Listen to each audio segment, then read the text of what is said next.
Yeah, why don't we roll some die to see what happened last time on Weird and Wild? I will never give the recap again. I'm too fucking slick. You say that. Too slick. If you gave it last time, Slim, you are immune, yes. But you can always roll if you want to play with your odds. And if, Yeah. Do it. Do it. Sucker. I'll just replay the messages I sent NVD about what happened. Yeah. Uh-oh. So that means you have to... Slim! What? You decided to roll. What happened last time on Weird and Wild? We were leaving the room full of rats that mauled partially Aesop, but mainly Sun Kong. And we walked out a corridor and we saw a really cool looking statue. And I don't personally mess with statues in any D&D campaigns. Too many rogues grabbing gems out of eyes and exploding. But something weird happened in the Wyrd, and Aesop and Rinkaz switched bodies, which was entertaining and fun and horrible. Yeah, that's a word for it. We navigated through a few of the catacombs and dungeons and saw our crawdad friend again and quickly closed the door, then navigated through a back path into a room where we spent most of the session getting thoroughly thrashed by a water dryad, nymph, siren, cuck, something that was caught in a trap that I laid down. And I was like, you know what, I should probably shoot the thing, but I don't have a gun. So we politely and nicely walked over and released the poor water dryad from the trap. You guys were very nice, yes. And she cock and kissed Nvidia and hit him for like 30 soul-shattering damage or something. It's unfortunate that you guys kept passing those rolls, because any fails would have meant you would have your lungs would have filled with water and you would have started to suffocate. But oh, good. Wow. The quick 2-turn suffocation death as opposed to the 4 turns of the vortex. Yeah. So, Rinkaz and Aesop's body turned into Rinkaz inside of Aesop's body into Subject Project 22. Subject 22. Subject 22. And charged right in battle and started getting his ass kicked after killing a giant eel through rising waters that were controlled by said water critter woman. Which was fun and all, because we got to blow some shit up and kill the eel, but the water stayed there, and we kept getting attacked by a acid armor using Vaporeon, water nymph, invisibility dryad, whatever she was. And she tried to kill us, even though we left the water, which was terrible. But Subject 22 doesn't play well when he can't see things, and there's still blood in the water. So he tried to kill Nvidia. Oh yeah, I should note that was the first time Subject 22 has attacked one of you guys in conventional battle. So after she decided to get pissed off and flush the toilet on us and turn the water into instead of a block of water flowing, she turned into a vortex of death. There's a large metal bar nearby that she pushed down on, and you guys heard a loud flushing sound. We all tried to get away and leave the room, and we successfully did, until I tried to leave, and I got sucked into the water, and was luckily pulled out by my awesome friends. And we shut the door and said, fuck this shit, I'm out. And we're all battered, beaten, bruised, and destroyed, but we're still alive. And that's all that matters. Now we're going to take a quick nap and relax, and hope that she doesn't seep through the floor. Kind of relax in the poison. Yeah, the poisonous room. Oh, also, badass Aesop and Rinkaz's body was like, I'm gonna throw batteries and black gunk into the water and make that shit. Oh. That didn't work out, but it was a good idea. I maintain that it was a good idea. Yeah, it's just using some ingenuity, yeah.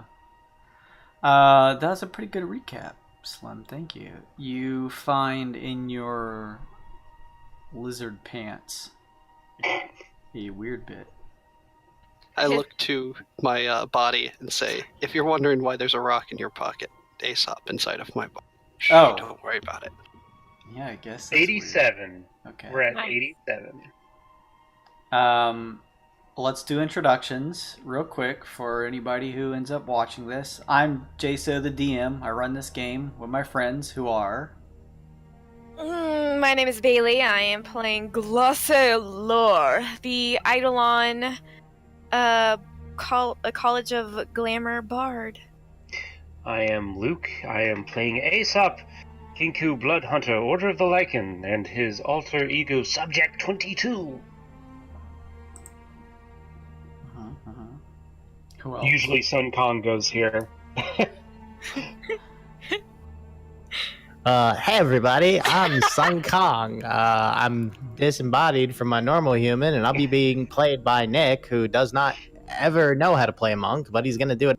And I'm Nick, who's going to be playing Sun Kong, and I also play in VD, the half-elf celestial warlock, who has the greatest familiar of all time, pseudo-dragon named Jira. The goat familiar. My name's Slim, and I'm playing Subject 22 and Aesop, but extraordinaire. But usually you're Rinkaz. Yes, and I don't know about this friends thing. I signed up to play games. Friends? Friends with the DM? I'm friends with Roll20, and that right, Roll20, corporate sponsorship, give me another 20. Ka-ching. Yeah, if you guys follow and watch us, if you want to follow the channel, you're more than welcome to. I think a guy by the name, or girl, GU116 followed us last week. That was very nice of you. You guys do get a little bump in loyalty points or weird bits from watching the stream. You can see those details down below. So you're welcome to join us and stuff like that. You can donate if you really like it, but just keep in mind that we kind of save that stuff to the end of the stream so we can do strictly D&D for the time that you're watching. So moving on to my other housekeeping things. You guys need inspiration, correct? Yes, please. Okay, let's pull out some inspiration cards and have you guys draw those. Of course, as usual, if you see that yours may be more beneficial to another person in your group, you are welcome to trade. Ooh, I have one that increases your AC by 3 until the end of your current turn, if anyone's interested. I like mine. I can give you... I've got one that increases your DC by 2 for the next spell save or discipline save. I don't know where my card went. For some reason, I thought it would be a wonderful idea to okay. just throw it out in the darkness. I got it. Here it is. God, these cards are so fucking huge. And Viti can probably see it. I can see that, yeah. Okay. So I'll give you... Here, hang on. There you go. That's a little bit more manageable. Whoa, shit. Excuse me. Here, I'll take card. Thank you. a card. Why don't we have NV draw one more for Sun Kong? Oh yeah. Oh! Boy, I wish I had this card last week. Lightning Rush. Deal 1d12 lightning damage to a target you can see. Oh. Or 3d6 extra damage on your next attack. That's pretty good. You could have killed Infinity with that. Yeah. So I got a good card. Sun Kong got a good card. If you've not taken your turn this round, take your turn after the current turn, regardless of normal turn order. Oh, neat. That sounds impulsive like Sun Kong. Yeah. So that is a Sun Kong card. Nice. Maybe now that I have that card, I should swap bodies, go back in there and make like SeaWorld and spray the side of her all over the audience and participation with Big Deborah. I don't think Aesop in Rinka's body would let you go back in there with his body. Yeah, don't. No, just give me Big Deborah. I know what I'm doing. Let's all rest up a little bit first, huh? We've got to Yes. suffer through this poison, but we're on the brink of death. You We- guys had just passed through and closed the double stone doors that led to the alcove or the sort of pond or kind of underground lake area was, where you had that big ensuing fight with the eel and, as Rinkaz/Slim mentioned, the nymph, mermaid, who knows. Also, don't forget, knowledge checks are free. As you guys close those double doors, you still hear sort of the pounding sensation. See, just where there's a slight bit of spacing underneath the stone doors, a thrush of water, as if she is trying to push through. But after Oh my god. a few poundings, within a minute, it seems to stop. The rush of water kind of filling at your feet comes to an end. And your immediate vicinity here, just to kind of repaint the picture here as you guys appear around this area, you notice that you're in this first half of what looks like an L-shaped corridor that's a bit flooded, as you can see. The water is about 3 foot deep and cold, and the bottom is pretty slippery. So if you guys were to try and move around, it feels like it'd be difficult terrain. Sudden actions like those in the middle of combat may require you guys to make certain checks if you were to run around and do things on the water here. You do notice, we'll say, Rinkaz and Aesop's body, Aesop and Rinkaz's body, you guys being sort of heading up front, you kind of notice, peering around the corridor here, that the water becomes shallower as it sort of heads to your guys' left. The corridor takes this turn west, and you see a set of stairs that raises up out of the dampness, and a path that ends at a set of bronze doors. The doors have keyholes, but seem to be unlocked. It's other than the sound of the thrush of water on the door before you, or behind you, the past couple of minutes, that's now died down. It's relatively quiet in this hallway. Let me just ask each of you to give me a survival, history, or nature check, please. Oh, Nature check. a reminder, Aesop or Redcast, before you rest, use your second one. Oh, yeah, that's a good idea. Okay, hold on, let me get your character sheet here. What were the ones you said, Jason? A survival, history, or nature check. Oh, Rinkaz survived so hard. Whatever Aesop's best at. +7. Don't you have do you have my character sheet from last week? It didn't pop up last week. He threw that What? away. It's in there. Well, anyway, he's best at survival. He's got the same +6 that you have. Anybody above 15, you guys collectively as a group are able to use your skills to assess and spend a minute trying to figure out exactly, or a rough amount of time that you have been down here. You feel as though the total time that has elapsed as you have fallen through the rubble on the sort of ground level of this ancient ruin site, it's been about an hour and 45 minutes, you would surmise, each of you. The air here is still slightly thick. The glowing stick that you hold in your hand, glacé, doesn't provide as much light as it typically would because of this. Yeah, I can't even tell there's an L-shaped hallway. All I see is like a little small hallway shaped like maybe an eye or something. Well, let's move to the part of the chamber where it's drier, Rinkaz says. Mm-hmm. You guys see And- Sayun flicking his head back and forth, water spraying out. Rinkaz and Aesop's body, you notice Roof has sort of placed a hand against the corridor wall and is coughing up a lot of water. It seems she had some difficulty making it through the vortex. Basically, as your character in Aesop's body went down and went unconscious. Your companion took an injury. Oh. Just gonna talk to her actually and apologize and say I'm sorry if this is a bit too much. Do they heal on like short rest, or do they need like a long rest to heal injuries? That is a good question. Let's take a look at the rules. As you turn Aesop and say this, Roof turns coughing a bit and says, "Do you people do this often?"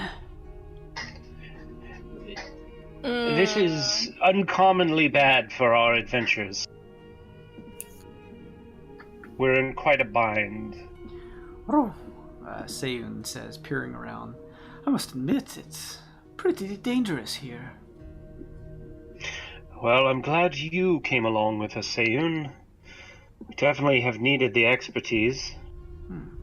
Well, glad I could help. Hopefully we get out of here all in one piece, he says, kind of peering around with that sort of twitchy bird-like nature. We still have the crystal communicator. Maybe we can call somebody if we truly need help out. Oh, I didn't even think about that. I mean, I don't think we've ever tried to call somebody in the Wyrd before, though, have we? Oh, we have, haven't we, Jason? I don't remember if you guys have or not. I mean, we could give it a shot. For now, let's regroup in this dry area and patch our wounds up. So, companion rules, just so everyone knows, you can spend your inspiration to allow a companion to avoid taking an injury. If all of a companion's injury boxes are filled, that companion becomes unassigned and begins dying as if it's 0 hit points. Oh god, no.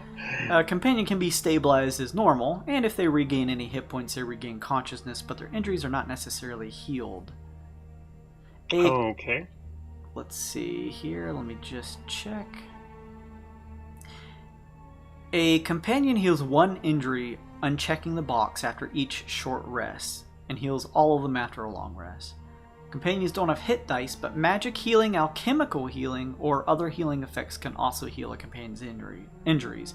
A companion unchecks a single injury box for every 2 dice worth of healing that is applied to it. Every 5 hit points worth of diceless healing also counts as 1 die. 10 counts as 2 die, as does 1d8 plus 5, etc. So just any old healing potion will take the injury off. So they largely function as you guys do.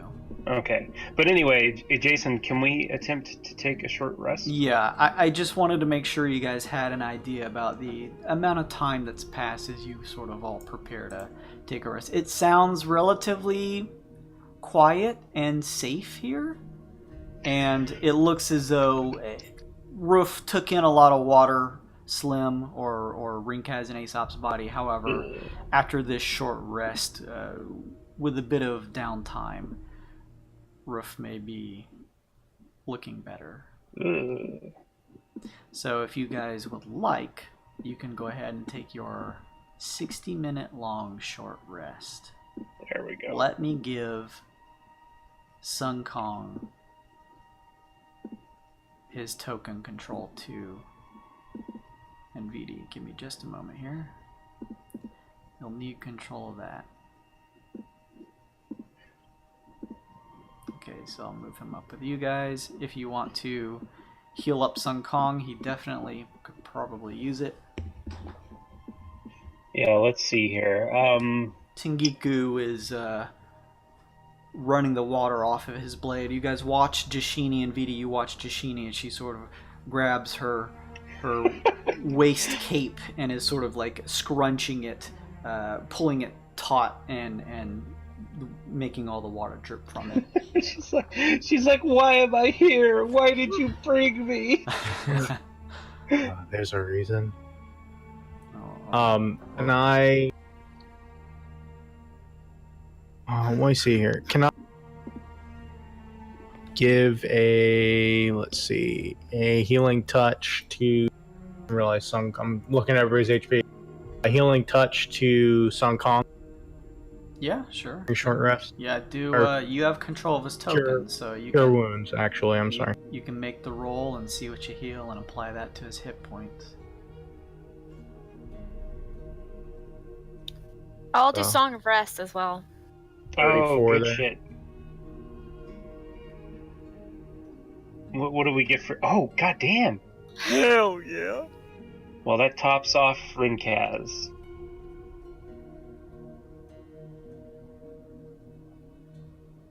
that temporary hit points or just healing?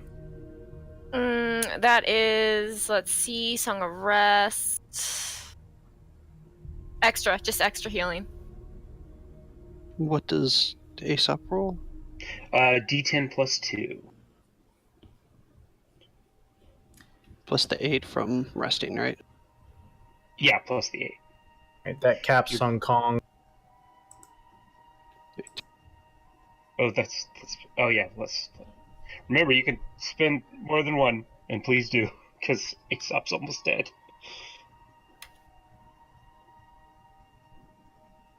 Whew, that was just enough. Well, I meant just for base healing. How does he heal normally? Blood, correct? No, I mean, he can use hit dice like anyone else. Does anybody else need to heal? Do you understand, Rinkaz? Do you know what I mean? Oh, for multiple... Okay. Yes, Okay. hit dice, please. Use hit dice. I thought, we okay. can do I it. thought it was only once. Gotcha.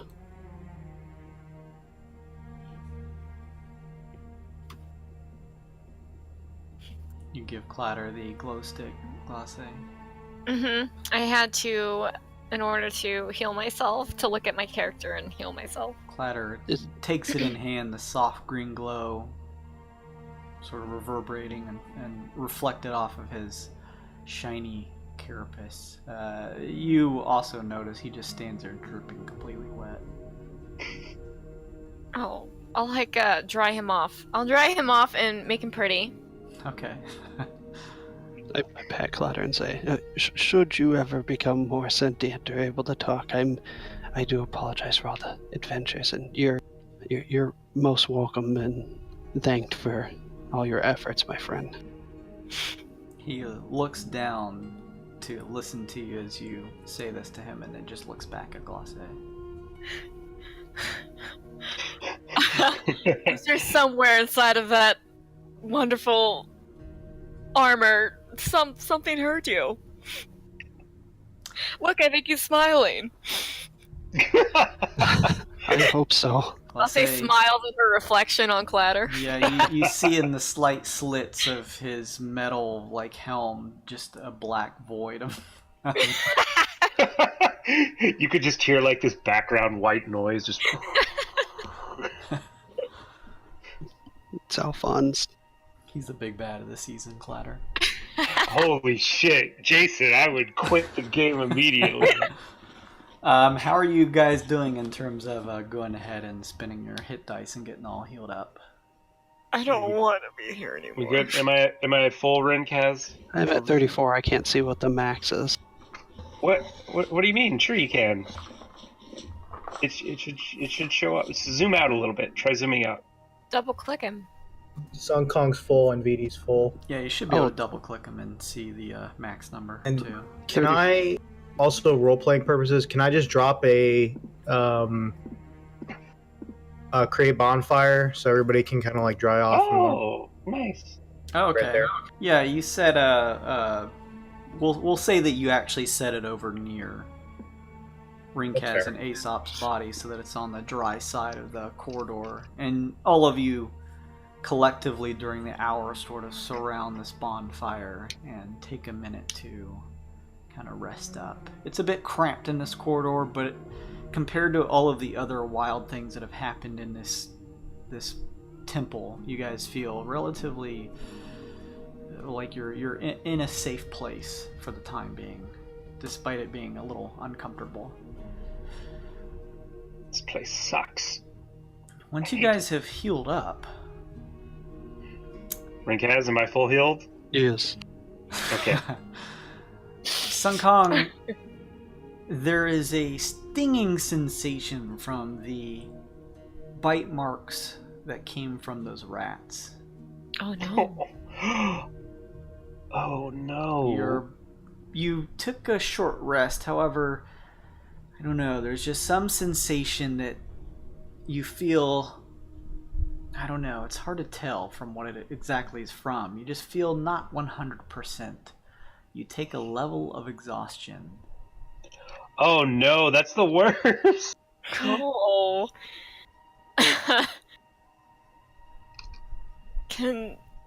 Sun Kong usually is a sweaty monkey, but he looks like a sickly, sweaty monkey now.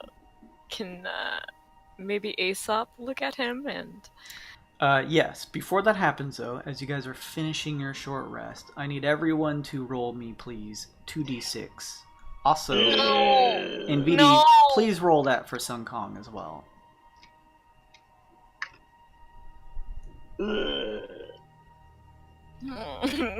Oh no. What? What?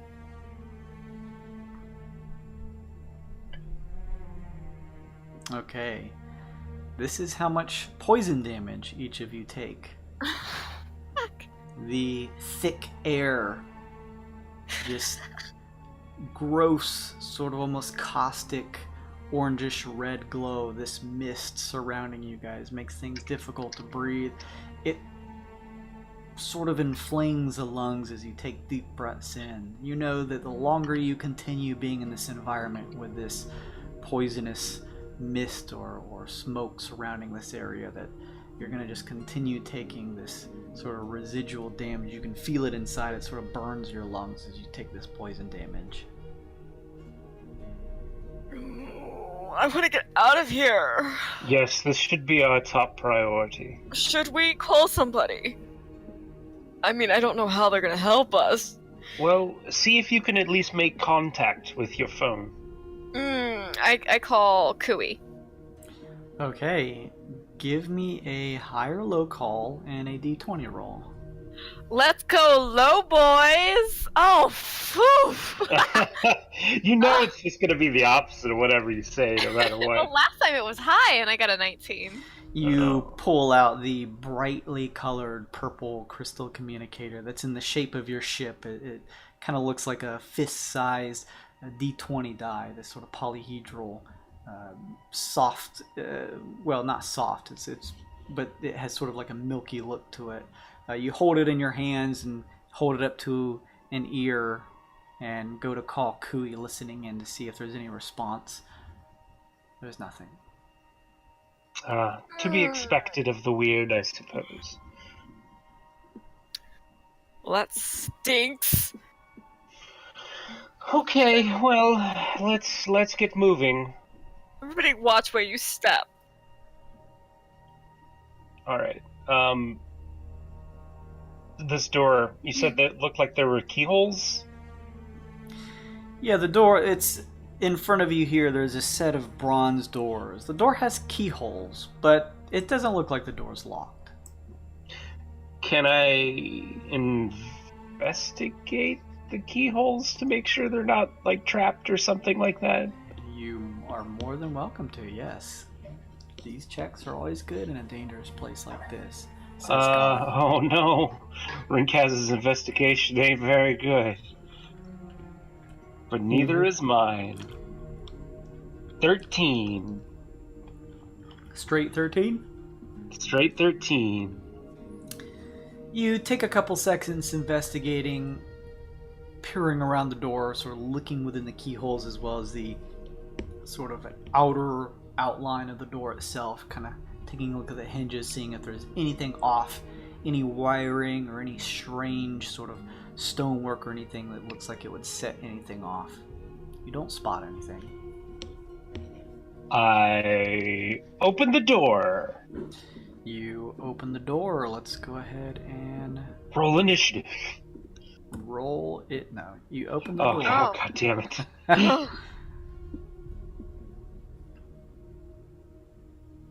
And Step in. Step through. Let's pull Rec over here. Before I explain this area here, real quick, you guys said at one point you wanted to turn Rec off. Probably when Aesop transformed. Yeah, I specifically told somebody to turn off Rec or turn Rec off when Aesop started to lose it. Okay, so I have Rec here as basically the Twitch audience view. However, for intensive purposes of role playing, when you guys say that you're shutting it off, I'm assuming one of you is grabbing Rek, because Rek is always not too far away from you, clicking him off and sort of stowing him away. So I don't mind being the vlogger. Yeah, that sounds like a classic kind of thing. Okay. You kind of flick the switch when you need to. I'll switch it back on and huffing and puffing and everyone bleeding. Wow, that was wild, or something. And we can be on again if you guys want. Rek levitates up off the ground, sort of focusing in on you guys as you make your way up the stairs and through the bronze doors that Aesop and Rinkaz's body is open. This hallway is 20 foot wide and seems to have piles of what look like rubble and debris scattered along its length. The walls are covered in frescoes. The wall on your right side displays scenes of a battle between natives and invaders. The right side of the map, so as you were to step in looking down, it'd be on your left side.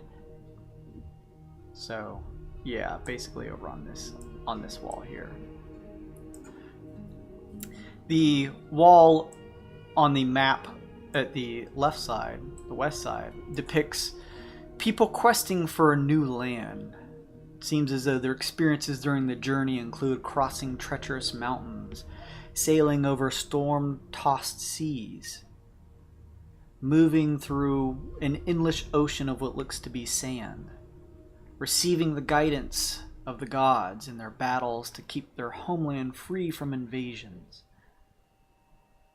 In the center of the wall on that side is a painting of a pyramid with a temple atop and two twin suns shining over the land. Did this place used to have water?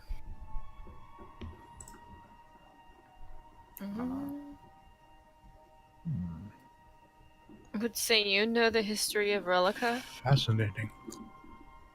That's a good question to ask. Sayun will answer in just a second. Down. Let me take a look here. Let's see.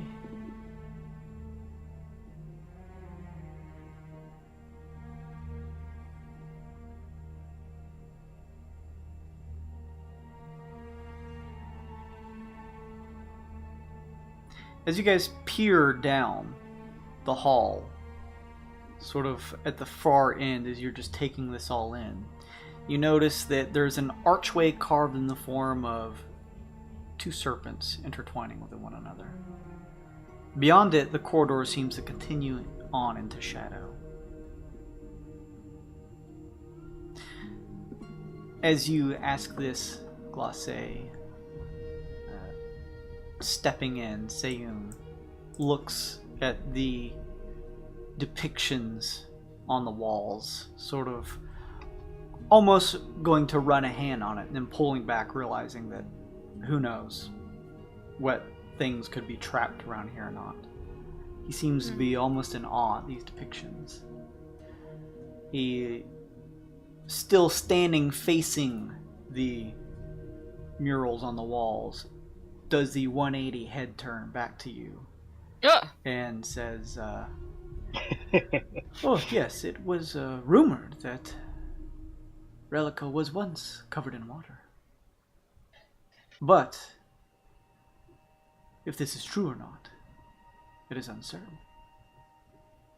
Certainly it has been interesting to find such an abundance of water in a place like this. Well, if it had water before, it certainly doesn't have it now, although it seems to have drained down here in that terrible beast's lair. Indeed. This is an awfully long hallway. We should move cautiously, just in case. Yeah. I like having this torchlight that Rinkaz has. Yeah, great. it's pretty cool. It's so badass. All right, Jason, is there like something I can do to move slowly forward using my torchlight to sort of illuminate the ground in front of me and try to move without hopefully triggering any pressure plates or anything weird trap like that. You could Stealth. make a stealth check. You could make sort of any type of perception checks or anything like that. I'm gonna try to stealthily move down to the end of the hallway. Okay, as you begin heading that way, making your stealth check, is anyone else going with Aesop and Rinkaz's body, or are you just kind of letting him scout ahead first? Maybe let him scout ahead first. Sure, I'm down for that. Yeah. Here comes that stealth check. That is going to be a 19. Oh wow, yeah. You sort of watching your footfalls and lightly stepping, sort of pressing a foot against each new stone worked into the pathway here, making sure that there's no sense that it depresses or anything like that. Kind of make your way down this hall. You feel like you are relatively stealthy. Okay. I make sure to only like walk in a straight line so that like people can follow me if need be. You continue heading down this hall, nearing the archway, the twinning serpents, where this hallway kind of continues leading into darkness. It's hard to tell from here how far it continues to go. And you said there was like a snake door or something here? Yeah, about right here, where the hallway sort of comes in at the ends, is where this archway of these two intertwining serpents is above you. Okay. It seems to continue on after that. Oh, okay, I see what's going on. There's a little smaller hallway behind it. It's not a door. It almost looks as though it continues forward, though. Really? Yeah. Huh. Okay. It's difficult to tell, not only because of the darkness, but also because of that red mist that's in here as well. I will peek around the corner of the archway. Make a perception check as you near this area. Okay. Oh. That's a 10. You are sort of caught off guard, sort of focusing on the pinpointing of the torchlight that is connected under the rifle of Rinkaz's weapon, and are caught in the face a little bit by some cobweb. As you sort of brush it off, you peer ahead of you and notice what you thought to begin with seemed to be this hall continuing on in darkness is actually not a hallway. It is a wall painted as though it continues on. What the Well, that's weird. However, nearby, you do notice in between these two areas to your left and your right, there seems to be two small alcoves covered in thick cobweb. I tell everyone that it looks like the coast is clear.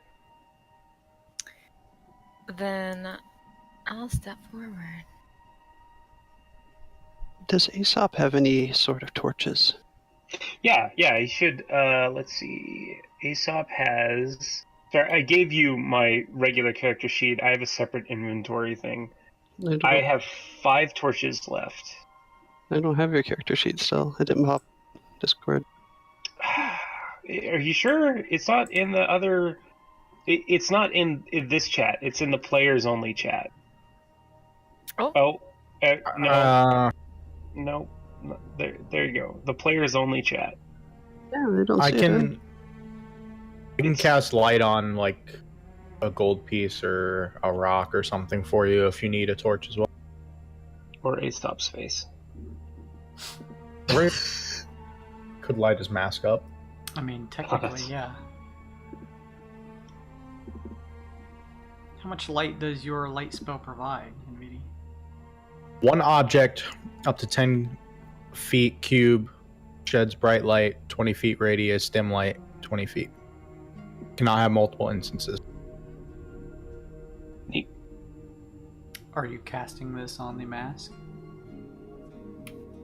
Can I specifically do like tip of the mask, like reindeer, like Rudolph? You go to touch the tip, but it seems the entire mask lights up. Luckily, it seems as though the outside more so than the inside. Perfect. That should give you guys a bit more light. Or at least more for Aesop. Rink has an Aesop's body, rather.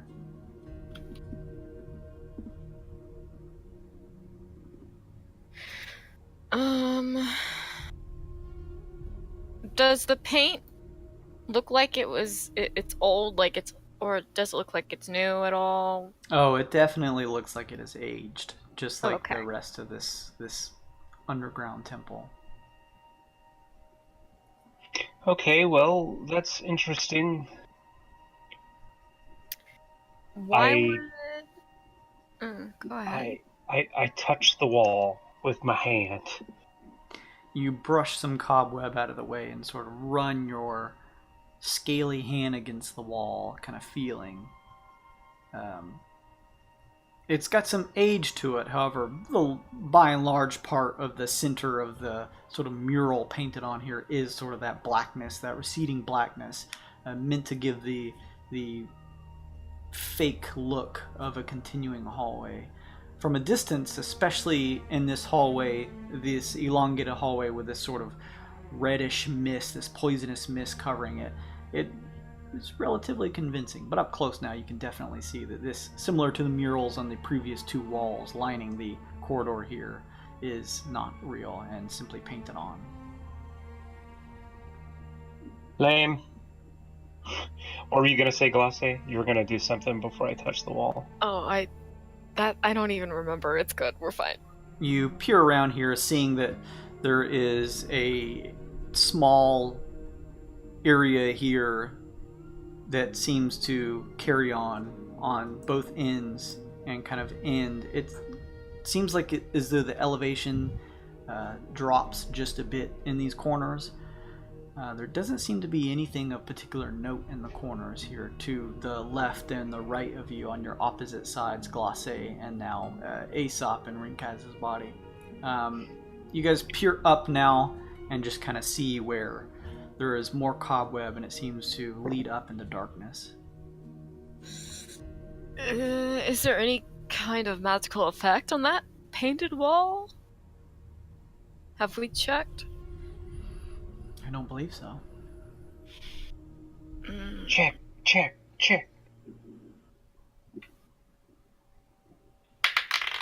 Bleh. Maybe we should get Magic Boy over here. Yeah. Honey, look at this wall.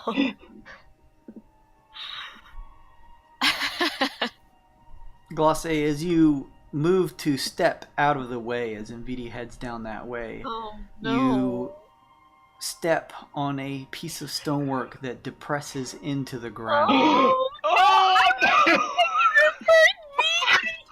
Iron bars over on the area interconnecting you guys to the corridor proper, just behind you, Aesop and Rinkaz's body, drop from the ceiling, falling onto the ground. Glace. I know. I told. Just get us out. Just get. What do you want me to do? We're trapped in here.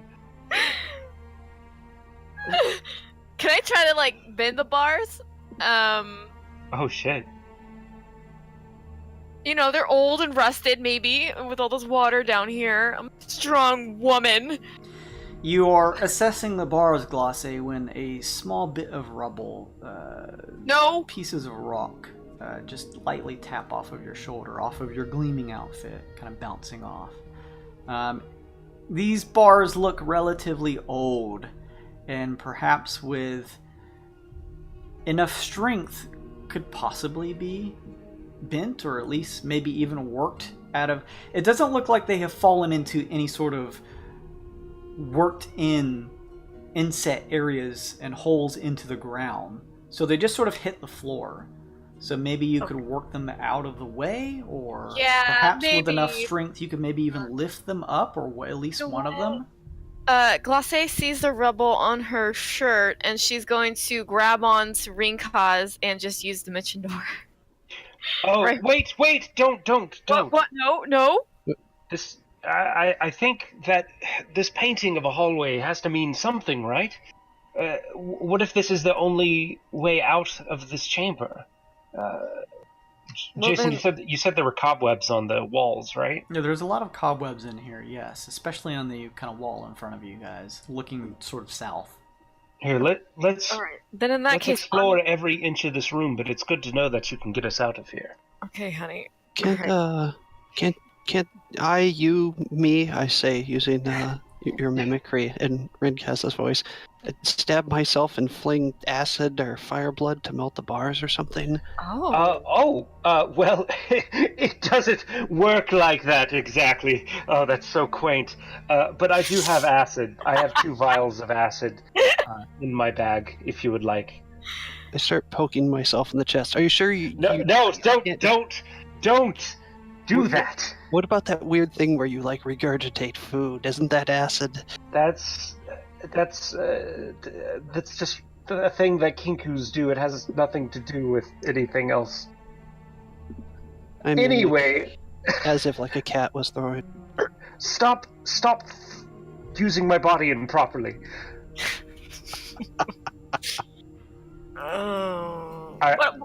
Ringkaz is gonna start clearing away cobwebs from the walls. With, I'm sure he has some sort of melee weapon of some sort. With his rapier, he's gonna start clearing away cobwebs from the walls. I got my teeth. You, similarly, Aesop, as you step over this side, kind of feel the depression in the stonework at your feet. However, it seems as though the trap has already been triggered. Oh, okay, right. Oh. You begin clearing the cobwebs, the string sort of shifting and tearing at certain areas as you push it out of the way. It's at this point, both of you guys make a perception check, please, as you kind of clear the cobweb. Perfect. That's a 2. Oh boy, that's a 22. This is perception, you said? Perception, yes, but only for the 2 who are down here. As Glacé, you are focused on sort of watching the back of Aesop and Ringkaz's body, taking that into consideration, and making sure no more crap falls onto your outfit. Mm-hmm. What are you in, high heels or boots? What would you be wearing in here? High heels. Your high heels slightly sullied from the mud and your outfit looks okay because you sort of, I'm assuming you wear your gleaming outfit over top of your armor and everything else. Yeah. So you are still relatively actually dazzling looking. It's just your high heels are kind of covered and you want to clean them. You want to get out of here, so you're not as focused. Aesop, as you are clearing out the web, kind of watching where the origin point of a lot of it is coming from, you notice still about 10 foot high up, coming from the darkness, very large looking spiders, one close to you and another one descending from the opposite end, just sort of crawling slowly down the wall. What do you see, honey? Spiders! There are spiders! No! I shoot one immediately! Alright, roll for initiative, please.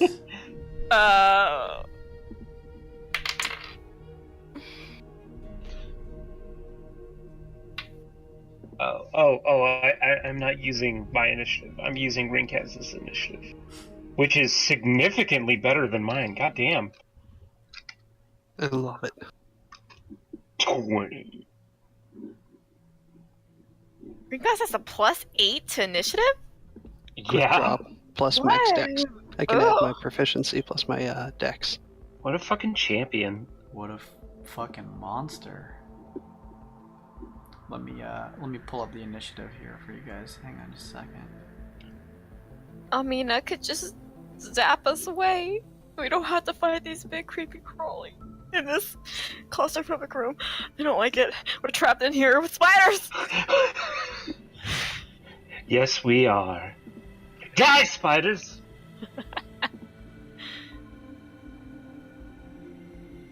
Don't birds eat pug? Not spiders. What are you, weird?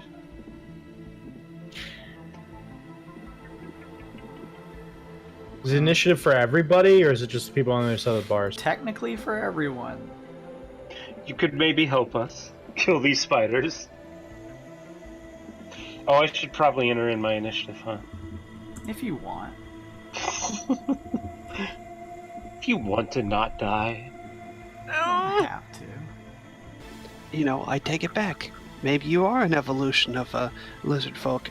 And I start just talking randomly in anybody's voice I can think of, from to Yolana to Invites. Hey, this is pretty cool. Does rolling a 1 for my familiar cause any kind of problems? No, this is just initiative. But Jiro will be going last. Went from 69 to negative 69. Does Same. everyone punch their stats in? Uh-huh. Yes. Alright. The giant wolf spider is up first.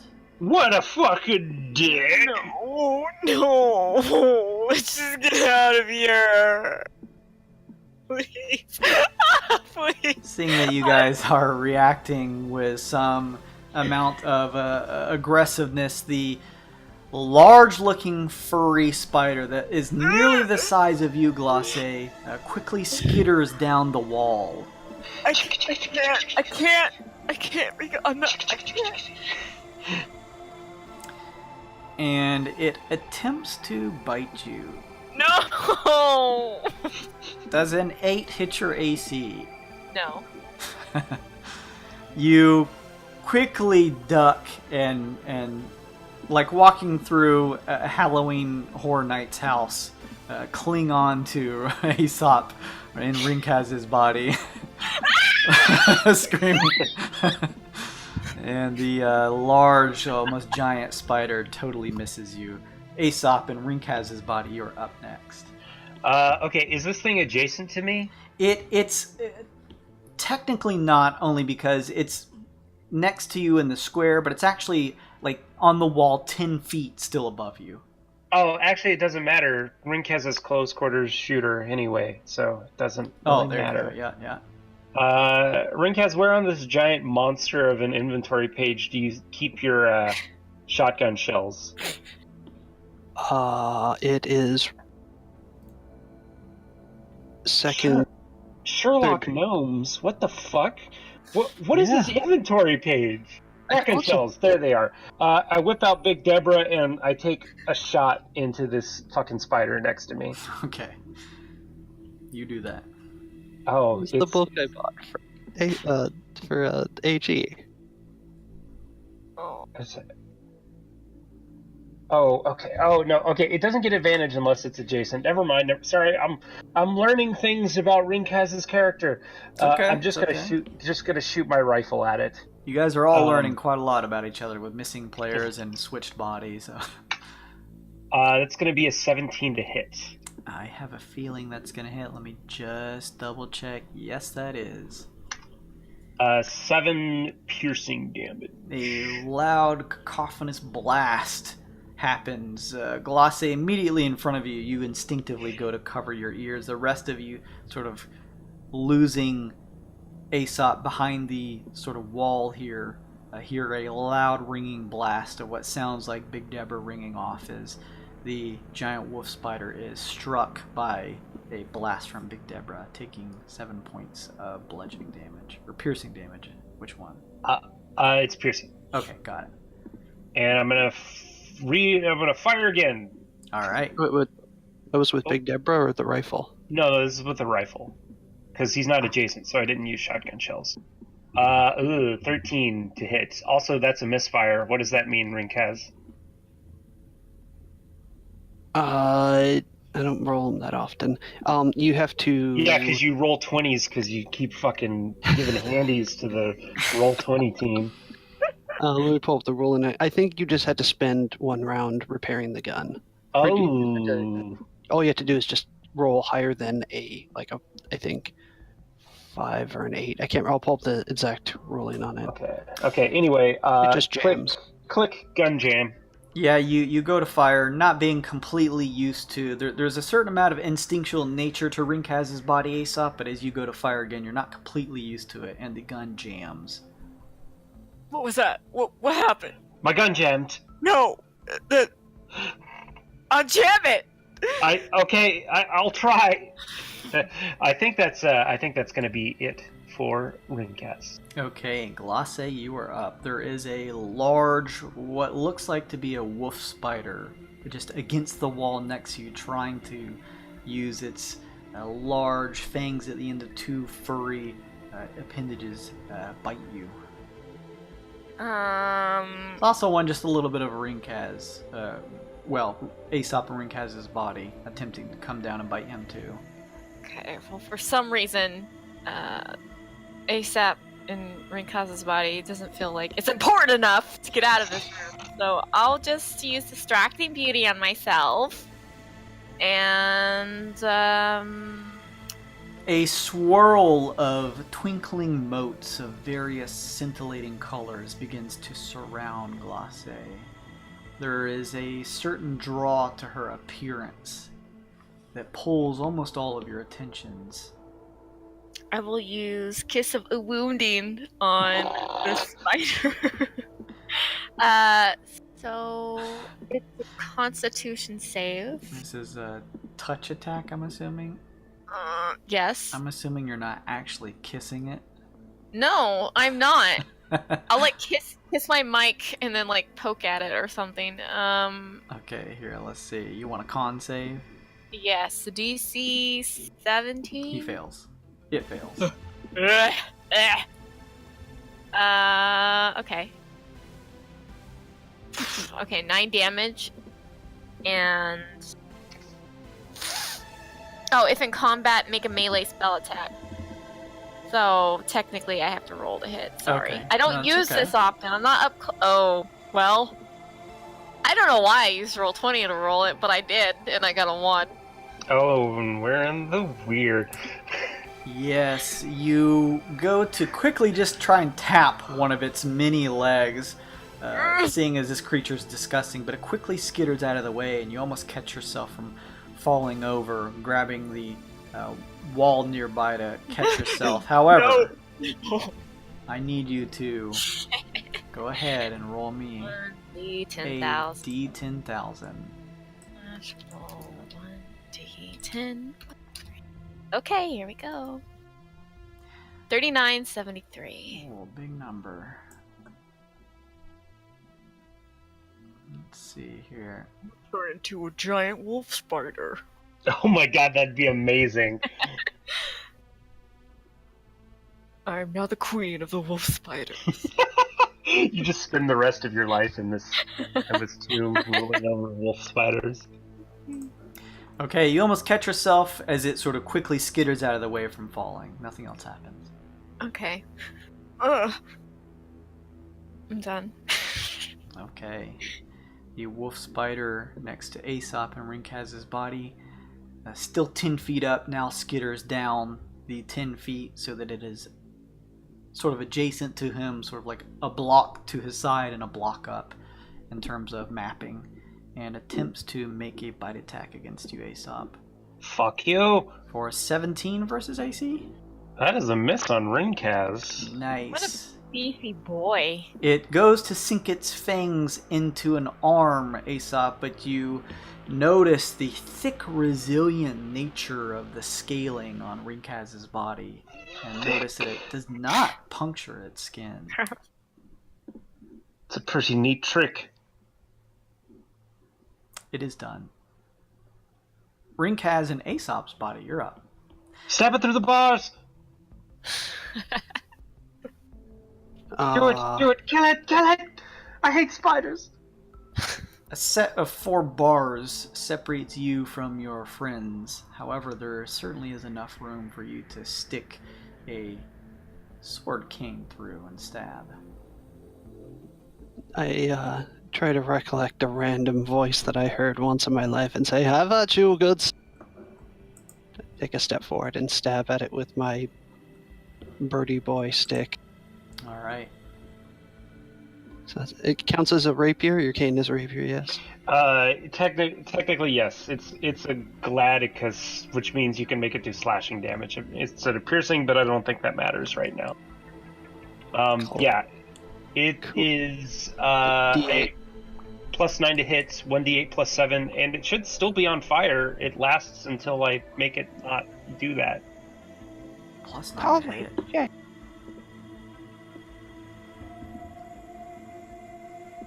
Ooh. 23 hit. Oh, totally hits. Yeah, so that's 1d8 +7 Rinkaz, and then And how much? 1d6 fire damage as well. Ooh! That's 3 damage. How much overall? 20 total. 14 base and then 6 fire. What does it look like as you vanquish this large, furry wolf spider next to Glace? Stab it in the head, and in fashion of a bad 80s movie, its head vibrates like a gremlin and then just burns in the magical fire that it is blood. Small Goodbye. embers surround the body as it falls to the ground and does that spider thing where its body sort of curls up, scrunching into a small ball. I sniff the air and look to Gloss and say, "Oh, it's cooked. Are you hungry?"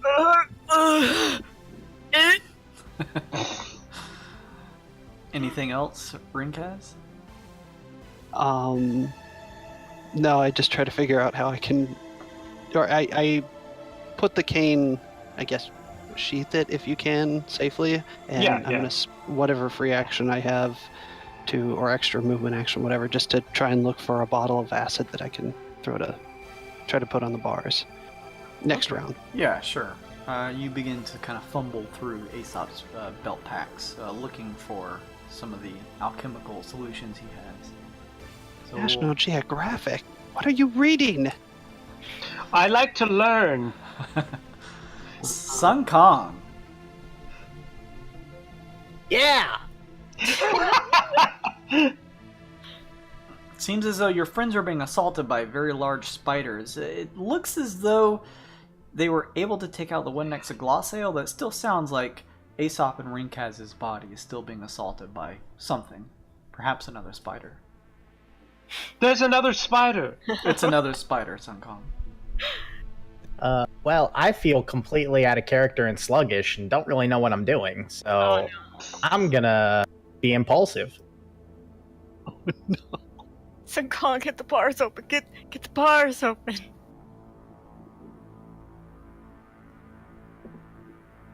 And I can break these bars. And I use my Herculean monk strength to grab hold with both my... Does Sun Kong wear shoes?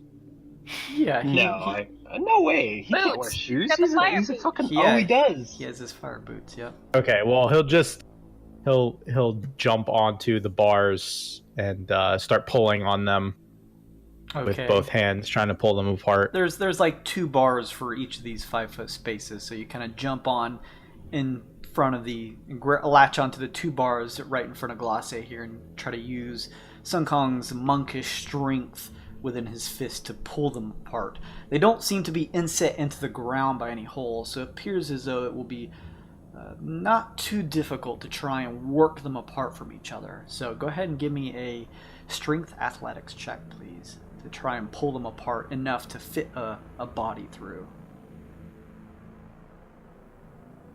Okay. Of course, not all of these are labeled on his thing. Strength is 4 down. His strength athletics should be on that first sheet. Should just have all of his abilities with his... Yeah, it skips them. They're not all. Some of them are blank, but he's got... It says 9, and it says he's trained. Oh, well then, yeah, it's +9. He's strong? He is a monk. Makes sense. 19? You are able to pull them out just enough. It'd be a little bit of a scrunch, Glacé, as you watch Sun Kong work the two bars out from one another. Especially for Aesop and Rinkaz's slightly taller, more beefier lizard-like body. But it looks as though you could pull through and escape this area, should you choose to. Okay. Good job, Sun Kong. Anything else? You could... I'll say that was your action, but I know Sun Kong has, just like a lot of you guys, have plenty of things to do if you'd like to do something else. Sun Kong will just slide out of the way to kind of let Okay. people come to the bar. So he goes, I did it! All the day's work for Sun Kong. It's And, like do a pose. Kevin's here with us. I try to pay attention to take notes, I promise. Good job, Sun Kong. It looks as though you freed the way for them to escape this area here. And Vidi, seems as though there's still some action going on over in the right little niche area next to Aesop, who is in Rinkaz's body. Okay. Oh, and VD.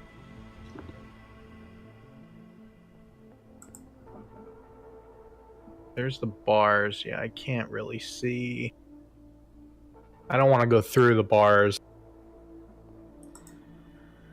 I mean, you could. And I you don't can't- want to, You though. can't end on a player's space, but you could kind of step over the and step Dead onto the spider. scrunched spider's corpse if you needed to. Hmm. Move that thing to the back if you wanted to stand on that space. Up to you. You don't have to. Yeah, I don't want to step through the bars. Can I examine the bars, like the trap, one more time to see if there's a way to undo it? Like to see if like the mechanism was just like one way to slam the bars down. If it's like linked to something else. Yeah, make an investigation check.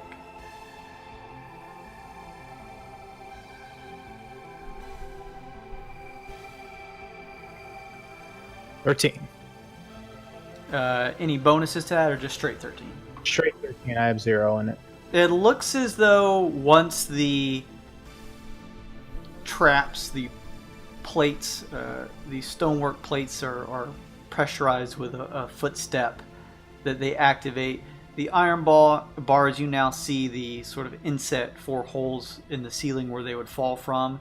It doesn't look like there's any type of mechanism nearby that would sort of retract them. It seems as though once they fall, they're meant to just catch stuff in this little alcove here.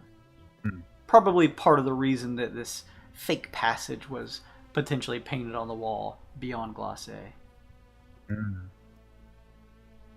Fascinating. Well, it looks like we're safe past these bars. Think you guys could swash that last spider? I will try my best. Right. Switch to the pistol. I'm going to. I'm not gonna reload this shit. I will end my turn just sliding back out of the way. Sure. How about Jira? Is he doing anything?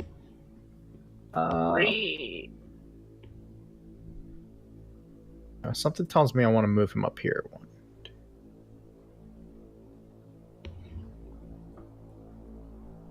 Jira flies back, separating himself from the group.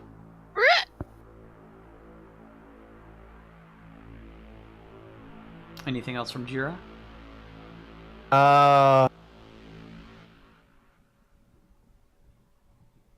No. Okay. With that, we will roll back to the top. Aesop. Yeah, as indicated previously, I'm not gonna try to mess with this gun. I don't know how guns work. I'm just gonna pull out the pistol and fire at the at this little skittering motherfucker. Okay, you quickly... The larger weapons, like Big Deborah, have a strap that's run around Rinkaz's chest. So you just quickly throw it back behind you, and it's kept on the strap, and quickly loose the pistol at the side and get ready to fire. Yeah, that is an 18 to hit for the first shot. That hits as you fire out with a pistol. Okay. That is going to be 10 plus 5. That's pretty good damage for a pistol. 9 damage from the pistol. All right. You blast a few legs off of the spider. It is looking not in the greatest shape, but is still now very erratically skittering around on the wall. Well, luckily I get another shot. It's another hit. Okay. And that is going to be 13 damage. What does it look like as this one is felled by your pistol? Just right into the thorax, and just spider juice goes everywhere. A blast of spider juice flings out from behind the now corpse of the spider, painting the cobweb makeup of the square in front of you and the wall beyond. It falls dead. Rinkez turns back to Glace and tries to do something cool, like twirl the pistol around his finger, and ends up dropping the pistol. Don't do that. Make a performance check real quick. Okay, I'm just fishing for those 1s or 20s. 9. I turn around and say, "See, it was nothing." Oh shit! And I just dropped the pistol. You're able to catch it before it fully hits the floor with a 9, but yeah, it does kind of swirl off of your meaty reptilian fingers. Sausage fingers. Big meaty fingers. I spend the rest of the time unjamming the rifle. Okay. It seems as though the apparent danger of the 2 large spiders has been taken care of. You're unsure if there is any others. As I stated before, the ceiling here just seems to continue on in the darkness. Large number of cobweb makeup kind of concealing what may be further up. However, beyond that, your immediate surroundings of the painted wall here, and now with Sun Kong's help, 2 bent, relatively old rusted iron bars have been shifted out of the way for you guys to escape this area should you choose to. Oh, just out of curiosity, can you shine your light up there and see what else is up there? I shine my light up there. You shine your light up there, the light it reaches some distance before becoming obscured by both the reddish mist as well as more cobweb. Okay. Just in case, I take the pistol and I fire 1 shot into the ceiling and see if it actually makes an impact with the ceiling or if it continues upward. You fire a shot up and watch as nearly instantaneously, with the speed of a bullet, you watch as what you would surmise is probably 30, 40 feet up is where the wall is. Mm-hmm. Glace, you feel just the peck of whatever the result of the falling projectile from the ceiling was, kind of taps off of your gleaming armor and falls to the floor. Okay, so it's a solid ceiling then. It seems as though it ends at a actual solid ending. You just can't see it with the mix of the mist and the cobweb, but there does seem to be some type of solid ceiling, yes. Damn. I mean, there's got to be something in this chamber. There has to be a way out, otherwise we have to go back into the other room with the strange water creature. I want to take an investigation from, let me see if I can mark it, from, I guess, this sweeping area in front of the bars. I want to pat around the walls and see if I find. So yeah, maybe there's. I still think maybe there has to be something to this passage, this painting of a tunnel, other than just luring us into this trap. There's got to be something. Well, that's what Golden Boy was gonna look at. Yeah, look at it. Look at it. Okay. 21. Ooh, woohoo. Investigation. So you're sort of from Tingiku and Jashini on down south, or sort of just kind of keeping an eye out for any other... What were you trying to look out for specifically, Rinkaz? Any buttons or passages or anything that seems out of the ordinary on the floors of the wall. Just kind of like feeling gently. Okay, you sort of run the Avian Kinku hand of Aesop's hand across, sort of trying to feel for anything. You know, there were some pressure plates within this area that Glace and Aesop entered. Perhaps there's some other one somewhere else in this area, kind of south here, the hallway, and do not find anything.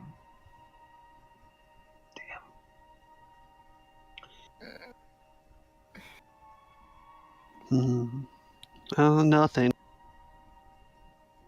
Well, I want to help bend the bars a little more so Viti can come in here and look at balls.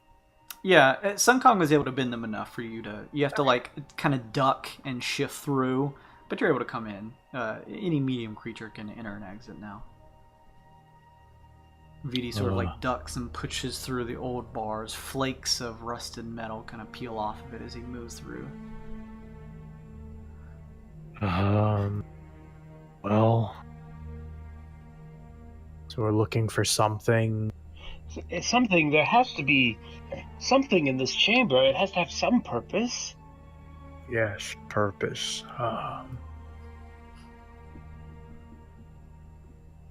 Can I slowly just like shuffle my feet forward as I walk to the left over here? Being very, very cautious. Sure. Yeah, you notice beyond the space that you're at, a couple feet ahead, is a depressed stone, which seems to be the stone that Glace triggered.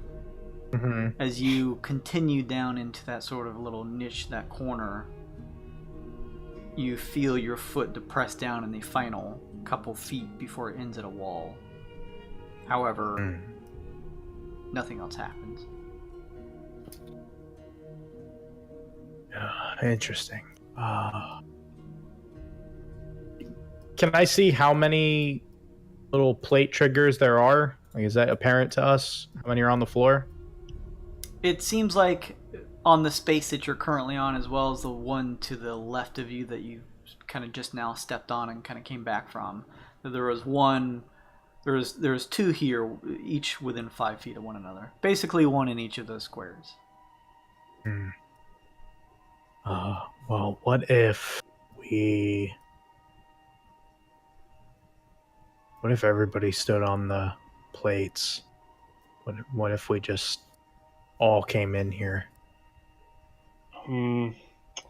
Doesn't make sense, but Well, yeah, I think if there was both of us standing on each plate at the same time, like we just did, and nothing happened then I don't think anything would happen with what you're describing either. Well, isn't this like normal for these kinds of places? Like, just have a room full of traps just for like robbers and stuff? Isn't that something that you... Perhaps. I'm just wary about going back into that other room. You, Glace, as you peer over, notice Seiyun and Tingiku sort of peering around at the murals, trying to notice anything out of the ordinary. Seiyun cocks a head your way and says, "Oh, well, it's certainly important for a place like this, holding perhaps some amount of treasures, relics of their people's culture and past, to be adequately defended, yes."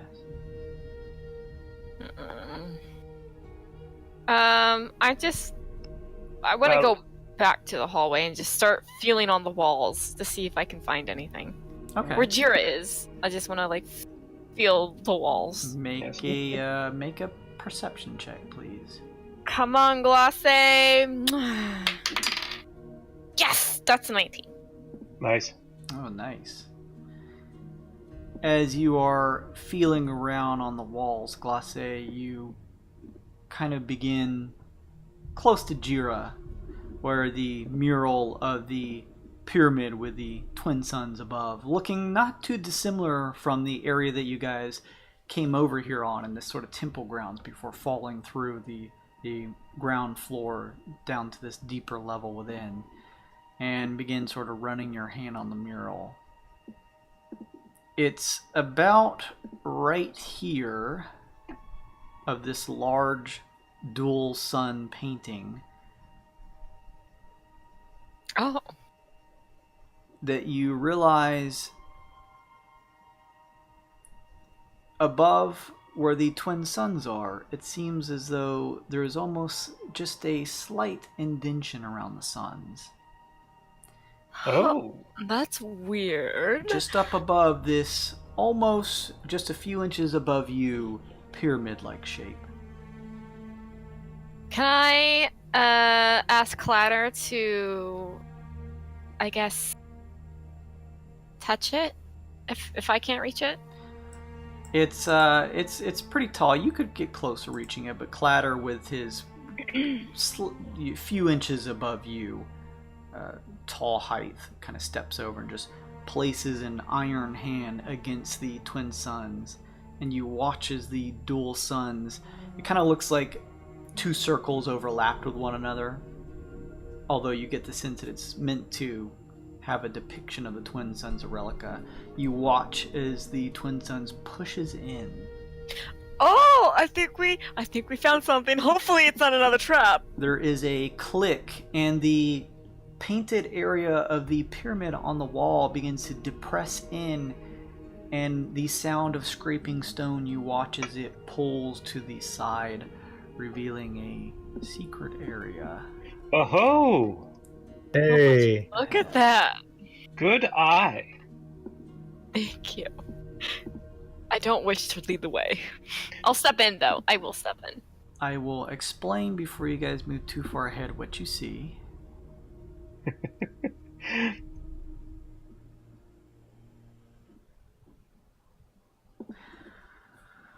Let's see here.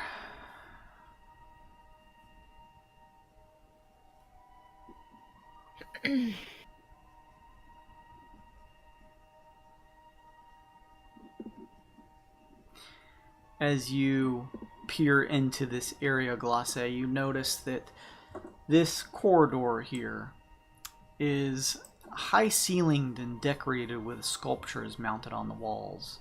Ooh. I will reveal what you see as I continue explaining here.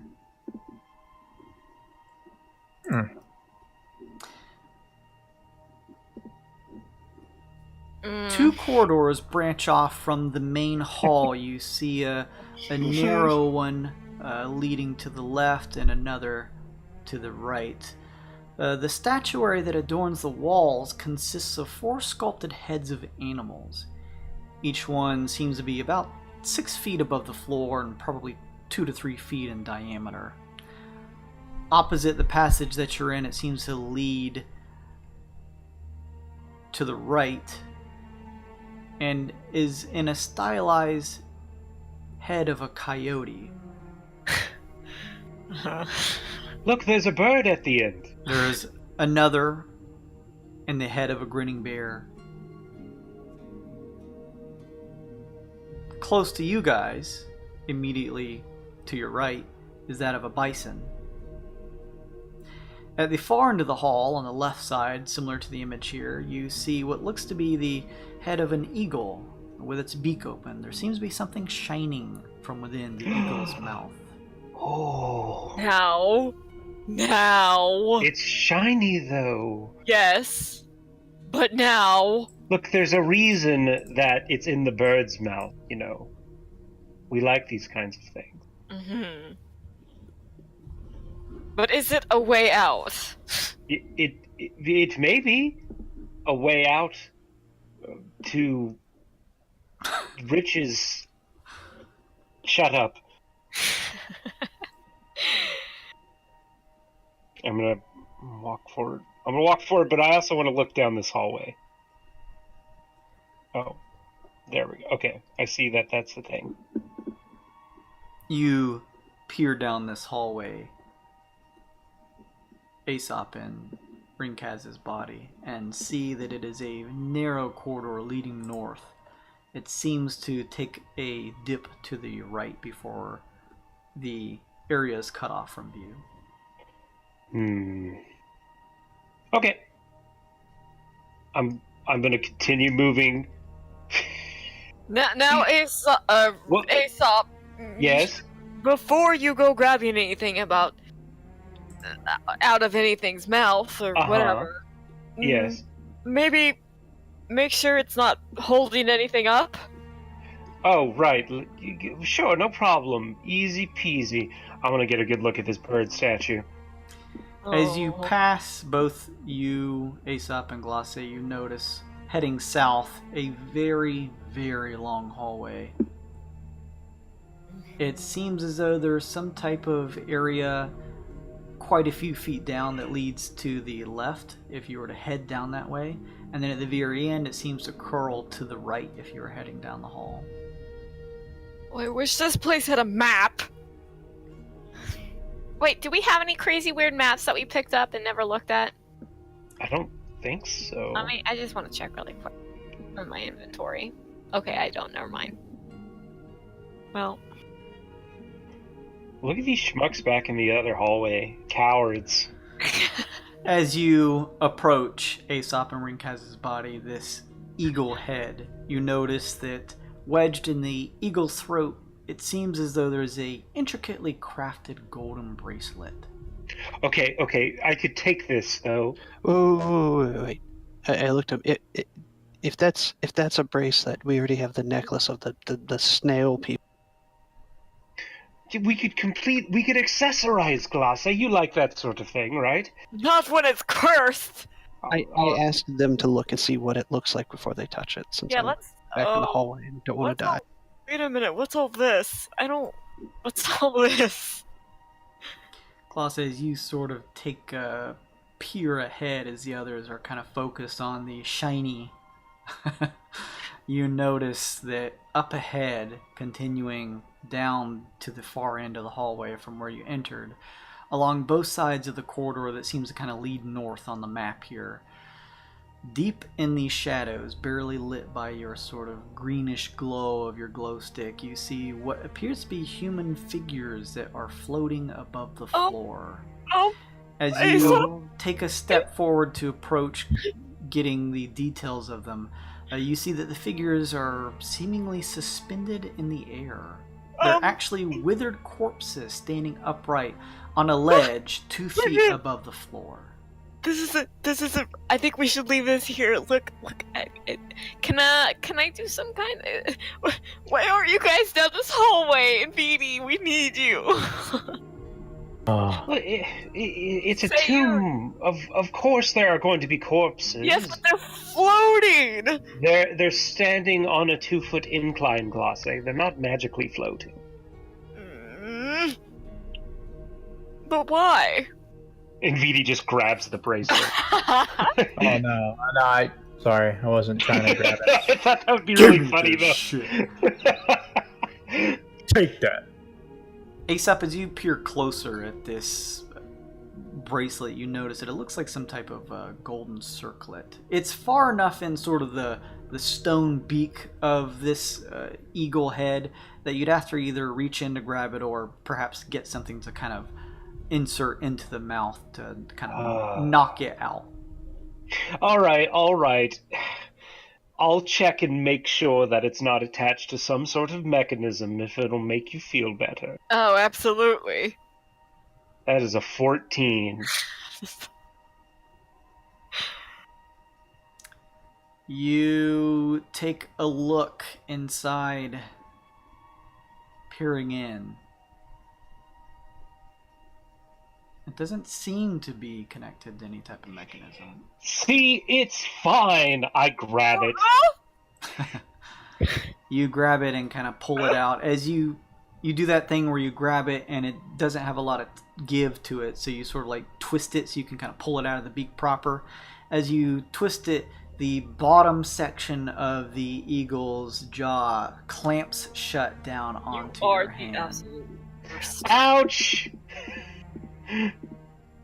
I apparently didn't check well enough to make sure it wasn't going to do that. Can I try to pry it open for him? Ow! You take 2 points of bludgeoning damage as it sort of snaps down onto your hand. Ah, that's smart. Well, that's what you get. And now I have a gold bangle of A some curse, yet again, stealing from the grave, a curse bracelet. Congratulations. You guys watch as Aesop and Rinkaz's body, his hand just... the bottom jaw of the eagle just snapping shut, catching his hand stuck. He simply sort of peers down in to see exactly what he has, what kind of shiny he has in his hand. It looks like some type of golden circlet, Aesop. Don't you curse my body. It's too late. Invidi, use your special eyes. What, is this magical? Can I do a detect magic to see? Sure. Actually, that's probably just a good idea for this hallway in general. Yeah. I will pull it up because I read it every time.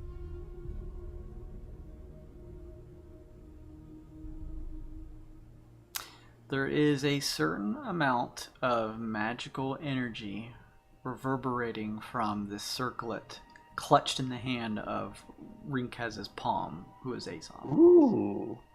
Okay. For the duration, you sense the presence of magic within 30 feet of you. If you sense magic in this way, you can use your action to see a faint aura around any visible creature or object in the area that bears magic, and you learn the school of magic, if any. Ooh. Does he learn the school? Let me take a check, actually. Catch a look. Happen a glance. Let me just pull this up real quick so I can let Uh-oh, you know. it's something he actually has to look up. Oh, I'm scared. It seems as though the aura that is kind of just slowly emitting from this circlet in Aesop or Rinkaz's hand, it seems as though it's some type of transmutation magic. Ooh. All right. Well, I'm not about to put it on, and I won't ask you to expend your magical reserves to identify it. I will just add it to my list of treasure You for us go to to pull identify. your hand out, and you're not able to pull it free. Uh-oh. Can I try to pry it open for him? Sure. How would And you attempt to do that? Like one hand on the top beak, one hand on the bottom beak, and try to like lift. I'll also press down with my free hand to try to wedge it in there and get it open. So And Song Kong assist as well. yeah, so you guys go ahead and make strength checks to try and pull the bottom jaw of this stone eagle down. To free Well, I its got arm. a strength. Just Strength a athletics. 24. Ooh, Song Kong 20. got a 26. Oh my god! You know it takes two hands to fire a rifle. You see the shifting of sand as it drops from the bottom jaw, Aesop, as you're kind of using your other reptilian hand to begin pulling down.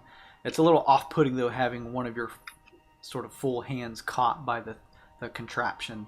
However, you watch as Glacé and Sun Kong kind of taking a side, grasp these opposite sides of the beacon and pull down. There's a certain amount of strength coming from both of them as the jaw pulls open enough for you to quickly wrench free your hand with the bracelet in hand. As you two let go, the jaw fully snaps shut.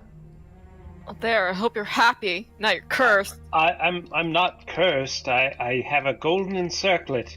Bad that is juju magic. all over it. Uh-huh. It had transmutation magic. I'm going to add this to our list of things and we can identify it later. Okay, so next question. What path would you all like to take? Oh, let's take the path with the dead bodies going down it. Okay, so that sounds like a no for forward then.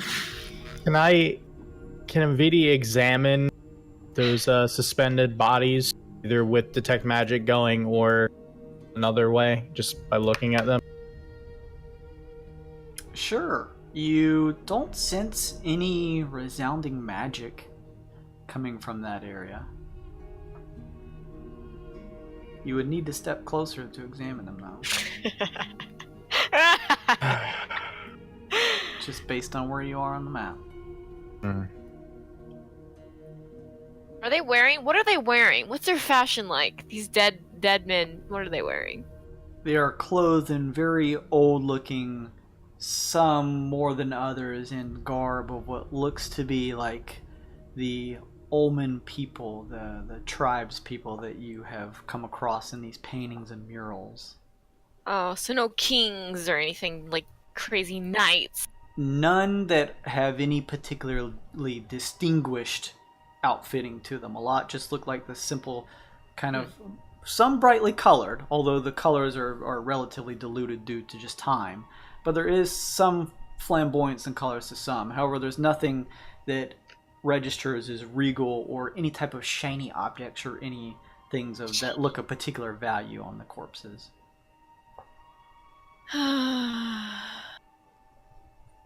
Well, I don't know. What do you guys think? What was down the other? Did you check the other hallway? Farther back there was a narrow hallway, and then down to the south of us here there is a wider hallway. Both of them look like they snake off to the right eventually.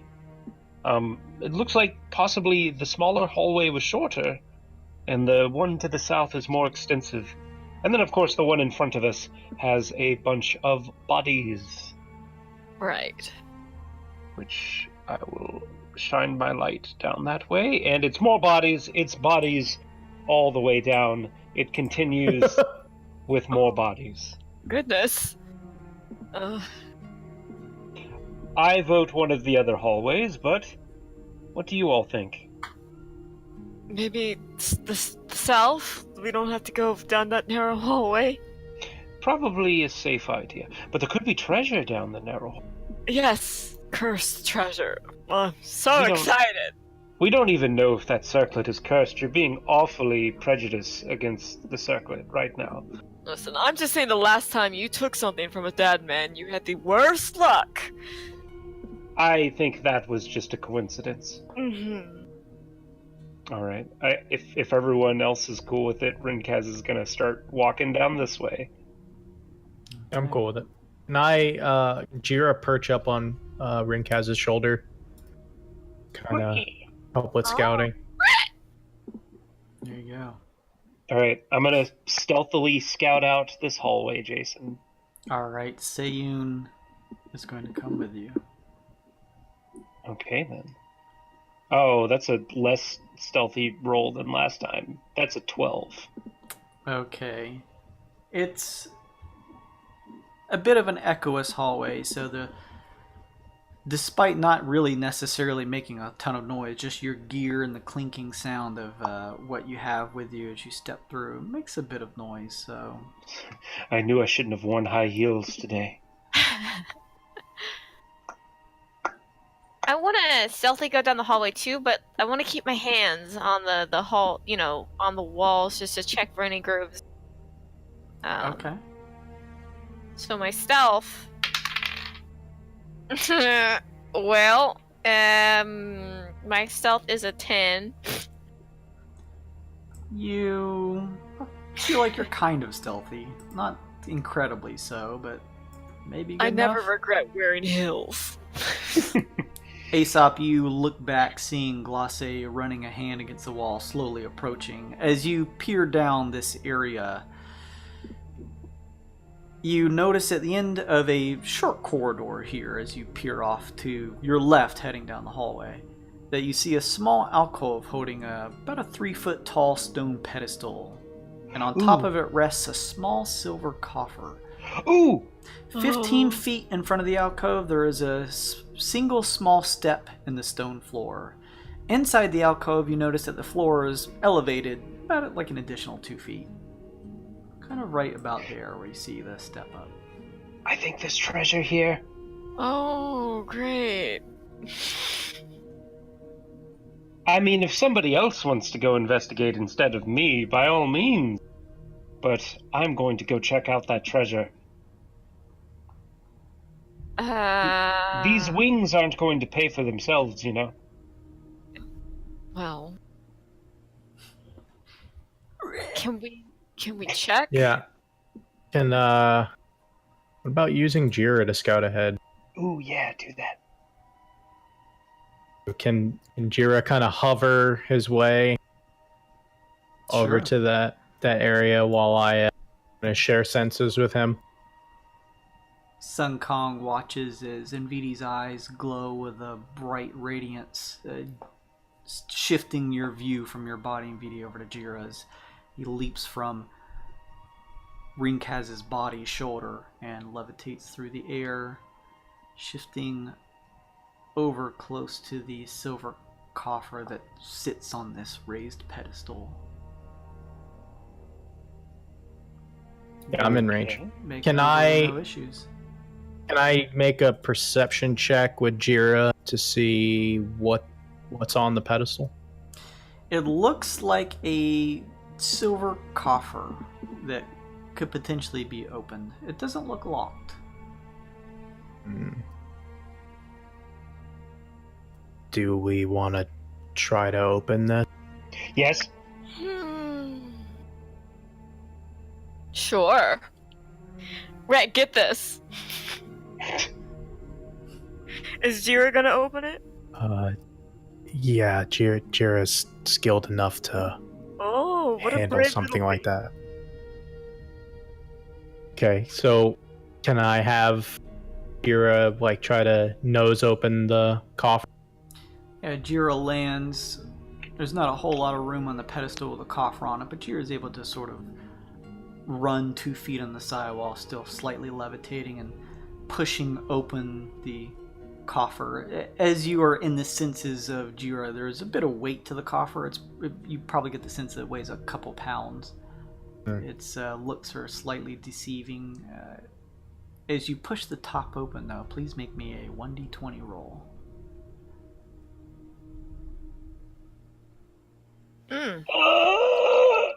Best roll. Perhaps at some point it may have held more. However, now the only thing left is a single weird bit sitting in the coffer. Nick! This place sucks. Jira scoop it up in his mouth and kind of play fetch and drop it at Rinkaz's feet. Wait. Was that everything? I failed. Jira, seeing the single weird bit inside, clasps its jaws around it and, throwing itself back up and levitating into the air, comes over and drops it at your feet. That's all. Just one weird bit inside of a giant coffer. Well, The coffer itself, as you peer at it, looking at it, Aesop, looks like maybe the coffer itself could be worth some. It's made of silver. You're goddamn right it is. I'm going to walk here and place one foot on the raised platform and slowly put my weight on it until I feel like I can take a full step up. Like being super cautious, you know. Are you looking around or anything like that? Like any? Yeah. I'm like looking at the ceiling, making sure that I'm not going to get crushed. Okay. Or do like a perception check as you're like keeping an eye around, stepping up the. That's a 21. You do notice the rays here, Aesop, that there's a metallic glint coming from a hinge that runs across the full width of the floor. Ooh. A metallic hinge? Yes. How? Point out where the hinge is. Like where the raise what? in the floor is. It looks as though it's actually serving as some sort of hinge. like it just wrong? It's trapped. Well, what do you know? It's not worth the risk. Let's keep moving. Unless somebody else wants to take the chances. Oh, sure. I'm light and bird-like. No! Not my body. I laugh and just like, well, I mean, mine's expendable. Yes, you have been putting Ringcast's body in some questionable situations. I gave him barely a nick on the fingers. Mm-hmm. And you Unless cursed his body. I did not curse his body. I didn't put on the bangle, I merely acquired it. I take a step backwards and say, I wonder what the triad is up. What? Actually, that's a good point. He attacked he let Subject 22 attack our friend Inviti. That's not very responsible if you ask me. Well, they just met, so... I cough loudly and say, Subject what? And, like, oddly look my glowing face over towards Rek. What are you talking about? It's Nothing. the poison. It's Nothing. Weird. Poison. Weird, okay? The weird. So it's a long story. At any rate, I think we could both agree that we're better suited in our own bodies. So the sooner we get out of here, the better. I want to do a check before I go any I'm gonna closer. shine this light for her. You peer down to the end of the corridor. You can still make your check, Lasse, if you'd like. Yeah. That's a 4. Lasse and her perception checks. What's the total for that? A 4. Oh shit. You see mostly what is visible in front of you is the light from the torchlight underneath. Well, Aesop's gun technically pointing it, or Ringcast's gun technically, but Aesop controlling it, pointing it at the end of the corridor. It doesn't continue on for very long. And at the far end, you notice a large bronze door. Well, let's sell the door. Just so matter-of-factly. We could get some money for that door. Do you guys want to check out what's behind this wonderful... Yes, of course. Hopefully a way out. Amen. Okay, Clatter, go open that door for us, honey. Start to walk up a little further. Alright, Clatter steps over and pushes open the door. Ooh. What's all this? As you peer in, you notice that the large bronze door opens into this grand chamber. Place is filled with rubble and life-size statuary. A lot of it looks to be in a rough or broken shape. Standing in ranks is an army of clay statues in what must have been once an impressive array. Now half of them are fallen and crumbled. Near the door, at the far end to your right, seems to be spear wielders. Perhaps 20 of them, outfitted only in scraps of leather now. At their feet lay obsidian spearheads and bits of rotted wooden shafts. Behind these star things? Yeah, these star things are the statuary that you guys see. Few of them remain standing. Their arrows are gone, but they hold laminated bows, dried and worm-eaten. Further into the room are figures of warriors with war clubs and hand axes wearing scraps of lacquered leather, sandals, and caps. Beyond all this, in the far end of the chamber, ahead of you, you see what looks to be a group of statues that must have been an honor guard. These warriors wear feathered robes and headdresses, not too dissimilar from the corpses you guys saw in the previous room. They seem to be armed with pitted bronze spears. Each of the figures wears a breastplate of shells. They're standing near a dome structure. It looks like it's a stucco dome, although at least standing from here you don't see any apparent openings. Do you think that this could be the main burial chamber, yes? Probably, but does that mean we're closer to getting out? Does that mean we're walking into our burial chamber? Ooh. I say in the voice of old Ganny.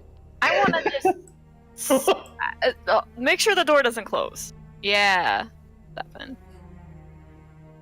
I'll make sure the door doesn't close as Aesop steps in. The door closes. I just want to give Gloss a bull strength one day so she can just sing and beat the living hell out of people. Like a 22 strength. That's awesome. All right. A small suggestion. Let's not touch any of the statues. Yes, let's not stick our head inside of the mouth of any giant statue. What?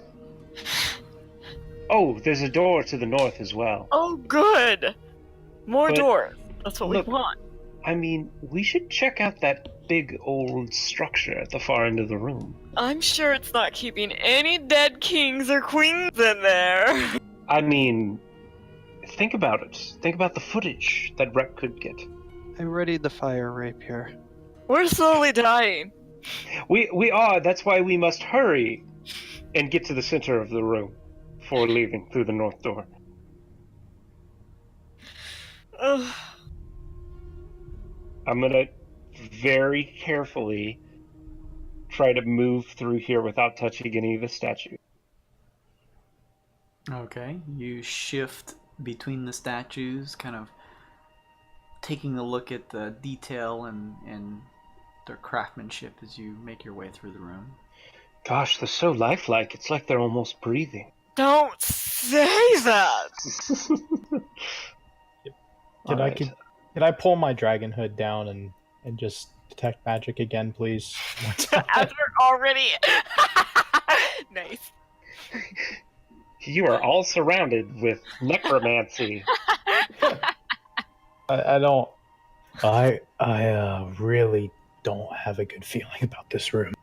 But look, if they put all of these statues here, they had to have been guarding something, at least for ceremonial purposes. Yes, but it's probably cursed, so we should probably just... Oh, where is your adventurous spirit? So We're if, dying! I thought you were wild nuts, not cowards. Easy for you to say in somebody else's body. Ringcast, stay back, please. My goodness. I take a few steps forward right next to him. Nope, right with myself the whole time. And I mutter back to the voice in the back of my head and say, and not you, damn demonic bird. This tomb is dry. Not enough blood. Yes, all the blood is dried up. Yes, that is what I meant. All right. Fair enough. If Aesop, if true Aesop wants to come along with fake Aesop, by all means. And Vidi, what reason do you think this room is giving you bad vibe for? I'd like to drop a torch over here and over here as I'm walking so we can have a little more light in the room so nothing jumps out and scares the crap. Okay, I have 3 torches left. You said one kind of close to wreck here, is that correct? Yeah. And then one over in this area. Also, did you end up using one of the vials of acid or not? No. Okay. One over here where you're moving through? Yeah. Okay. You drop those, giving a bit more Thank light throughout the room here. Well, Seiyun, what say you? Is this a grand burial chamber of some sort, or a red herring? Seiyun's head explodes. No! Why would his head explode? Just because it's funny. Because he's a archaeologist, and usually when you walk into like a mummy's tomb or something, usually the archaeologist is like, "This is it? Oh no!" I mean, this is like lore. This is everything that this bird would ever want to look for. Okay, give me just a second here. Rinkaz, Okay. you have thieves' tools? Yes. It was on one of our first 5 sessions. I found 2 sets. Nice. Make a check. Using the help of Seiyun with his abilities face off. All right. As he That's sort of studies from his distance. That's gonna be a history check, I guess. Yeah, that would totally work. Oh my God! That is a natural 20 for history with Seiyun. That's a knowledge check, not an active check, so nothing triggers. As Seiyun peers on, he says, twisting his head to look over at you, Aesop, he says, "Oh, this appears to be a cairn of some sort." A cairn, so there are things buried inside? Potentially, yes. A memorial or landmark. Perhaps hidden inside could be some type of valuable. Oh, yes. Do you know how we would get inside of such a thing? He takes a look over and says, "It looks to be made of stucco-like material. With some of you working together, I suppose you could maybe work through it in a few minutes. Provided there were no." He does that sort of like 180 all the way to the left and all the way to the other side. No traps involved. You mean we just break it like a giant treasure-filled piñata? Yes. I step forward and take a shot into it with Big Deborah. Oh my God. You're playing him right. I mean, that's what I would do. He is like the perfect fusion of Rinkaz and Aesop. Scaly boy.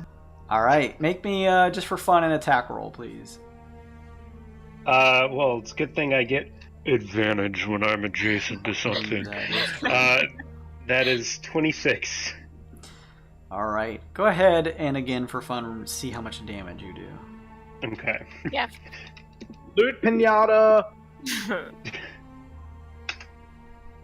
16. It's piercing with There scatter.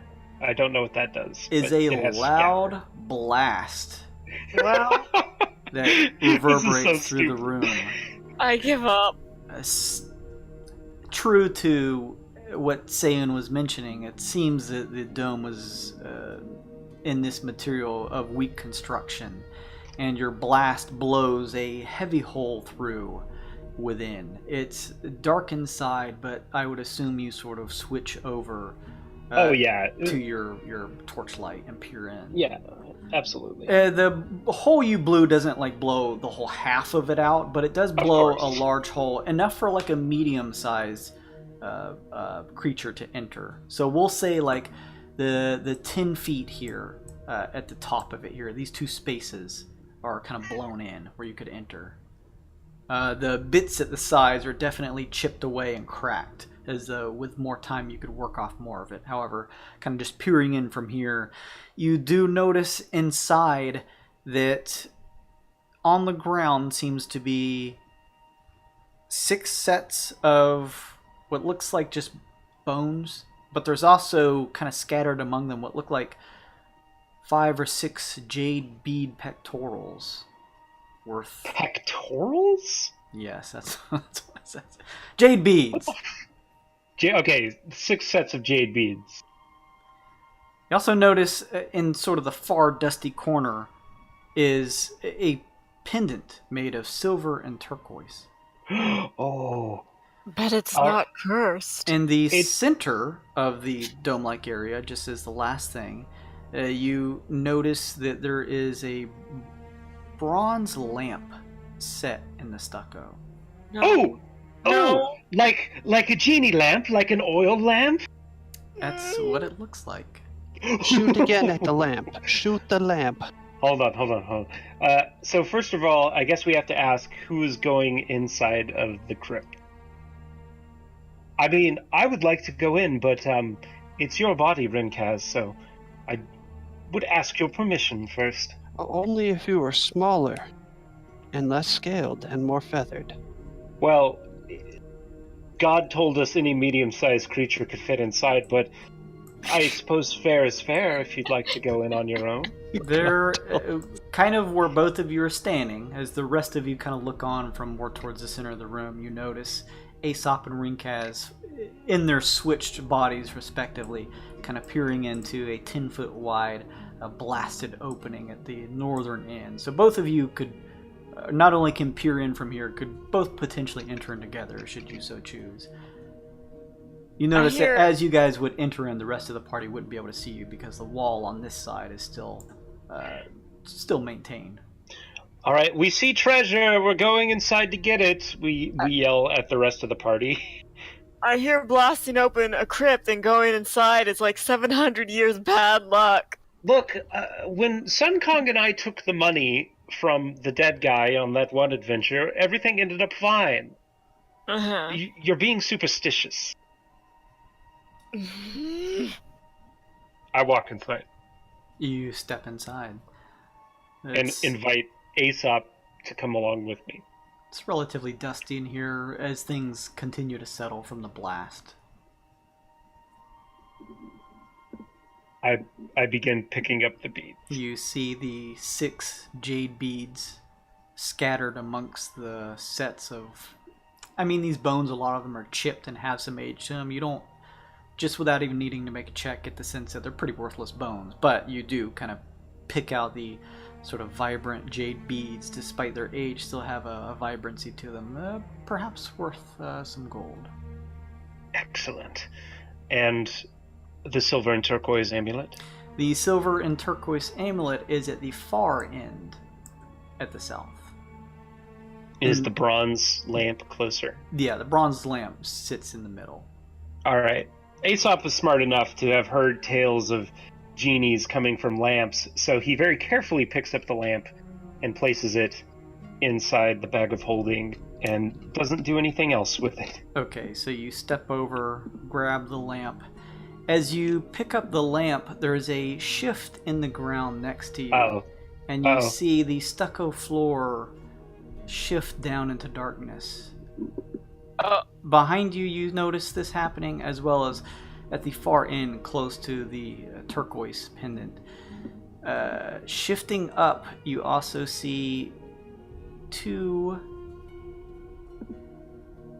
skeletal or zombie-ish looking creatures rise from in the floor. I didn't think the inside of the crypt would be trapped too. Peer over, seeing you holding the lamp in your hands with a menacing look on their faces. I need everyone to roll for initiative, please. Jason, I only see one skeletal figure. You should be seeing 2. Does everyone see 2? Really? I just see the one. I see 2. There's one on the north end and one on the south end. Oh. Yeah. Oh, hello. Nice to meet you. Let's get some trackers here. These trackers. initiative rolls. Oh, thank God.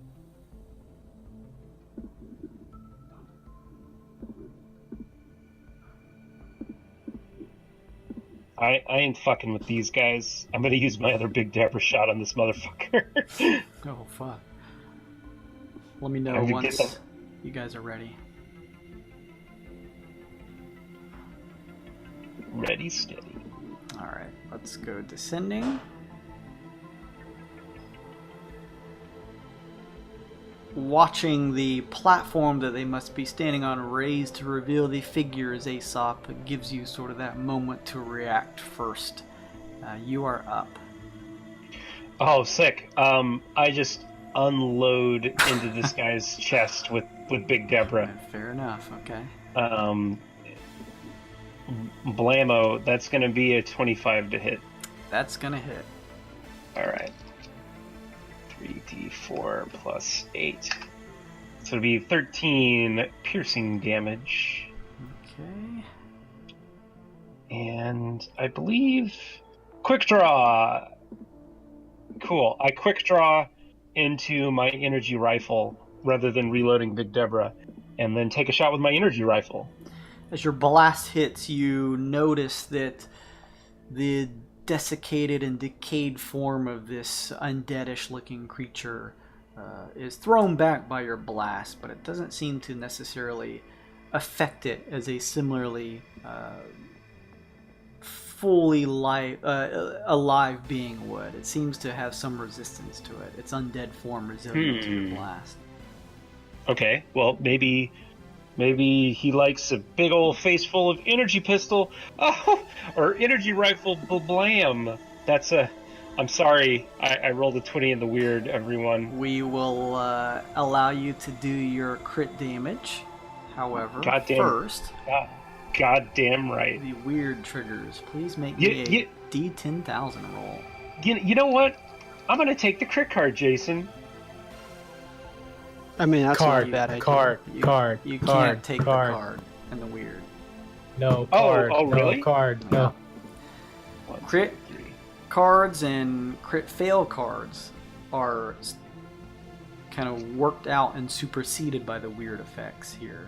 However, you still do get your crit damage if you're still standing here after the weird triggers. Hey, Jason, why do you gotta say it like that? Because I truthfully have no idea. You could be a chicken after I read this. Let's see. Yeah, you could switch bodies back and be a chicken. So I've used 2 of your shells so far, Rincast, so you may want to mark that on your version of your sheet. Well, that's fine, yeah. Go ahead and use as many as you need to. Do you have any discerning features like on your face or body, Rincast, like any scars or anything like that? Class, I had drawn one over the eye, and I had said I had kind of one, like a light one above my eyebrow and below my. I've been critically wounded, so I don't have any big ones. Okay, you turn, kind of watching. Well, you and Aesop's body look on as you begin to fire off a blast with a pistol, and you and Aesop's body notice that the subtle scarring above the side of your eye, or above on the side of your face above one of your eyes, has now been mirrored on the other side. There seems to be a certain symmetry between your left and right body, almost as if it was reflected. Does he become like 3% more attractive because his body is more symmetrical now? Oh my god. I doubt it. There's a one-sum and the two-sum. That's the threesome.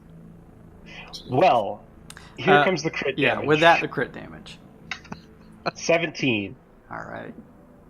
Pretty solid damage. And I think... When you said that the stucco was disappearing into darkness, are there like tiles falling away from the floor now? Well, it looked as though the space where these creatures appeared from, the grounds, the sort of 5-foot square in the shape of a circle, descended into darkness, and replacing it, coming up from that opening in the floor were these 2 creatures.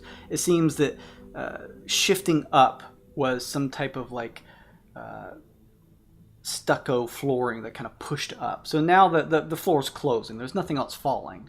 It just seemed as though 2 spots in here descended into the floor so that it could allow these creatures who are probably kept trapped hidden underneath to appear back up and reseal the flooring. Okay, I'm gonna take an attack of opportunity and get the fuck out of here. All right.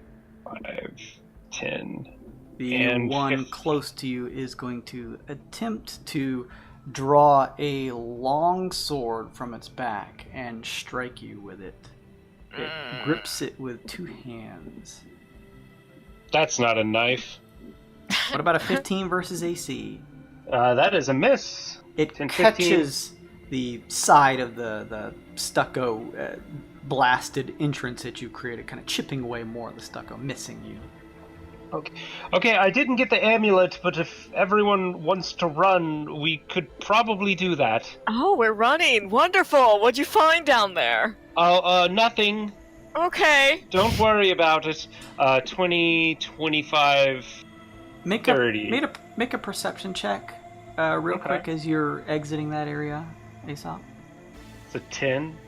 You do notice as you're running by the one that made a attack of opportunity, as you're just sort of trying to glance at it out of the corner of your eye so you can attempt to dodge its attack, which you did.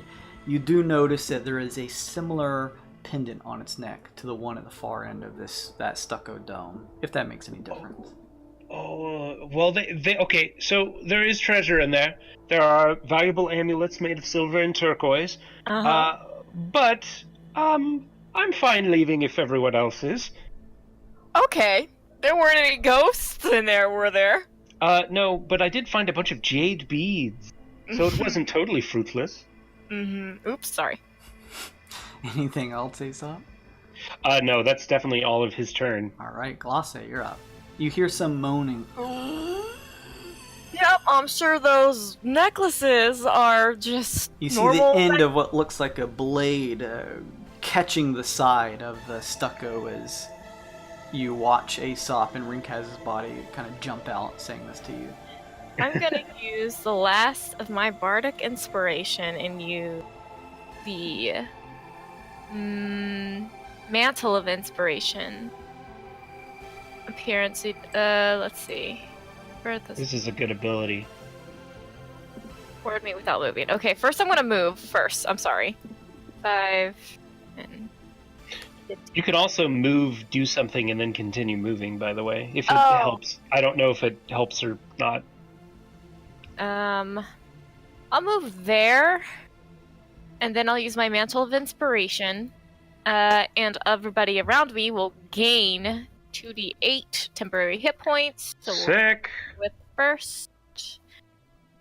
And, so 9 temporary hit points, and each target can use a reaction to move their speed toward me without provoking any opportunity attack. Oh, yeah. Let's get the fuck out of here. 5, 10, 15, 20. Rinkaz, you have a speed of 40. BT dubs. Is he here? Is he here? Yeah, I'm here. Yeah. You should move away from... We're running. Oh, I thought we were going in turn order, so... Well, Don't she use used an your ability reaction. that let us all move immediately.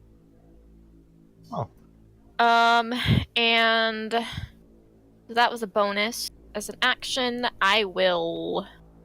I was trying to protest as we were leaving. Sorry, I guess I'm in my mic. I was going to say, this is something Kaz told me about.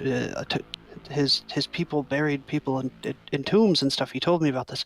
You always leave a way out because the main tomb, if this is it, like where the body lays, you usually have a way out. He told me something about that before. This might be the way out. I don't know. No. Insight check? I'm just spouting off to see if it sounds good enough, because I want to stay here, kill these things, and get the hell out. I mean, I don't know anything about tombs, but... You may be being honest. It's hard to tell. Okay, well, I guess I will... I'll hold... Nah, I'm done. No, we're good. We got enough treasure from that area, though. Let's keep going. I didn't see a way out inside of there. You see the tall, lightly colored, gaunt creature stepping out from the cairn. Freak! No! No! No. Sorry, fam. I should have moved twice and then used my... No. It's good. We still would have only gotten to move our move speed, so it's fine. It pulls its long sword to one hand, reaching out towards you, Rinkaz, and Aesop's body, with a clawed, withered other hand reaching out to touch you. Does 19 hit your AC? I think it does. Let me double check. It does, unless you're in Subject 22's form. It's 20 as subject 22. So yes, just on the mark. as it grasps your arm as you're attempting to escape with the others, you feel the sensation of some type of energy or life force drain from your arm. There's just this weird sinking sensation, a cold feeling creep up in your arm as you take 7 points of necrotic damage. Please make me a Constitution saving throw. You get a +2 to this. Wait. Yes, a +2 to this. Con. I'm looking for your saving throws on here. You get a +2. Oh, that's all? Yeah, that's all. That's right. He's not trained in con saves.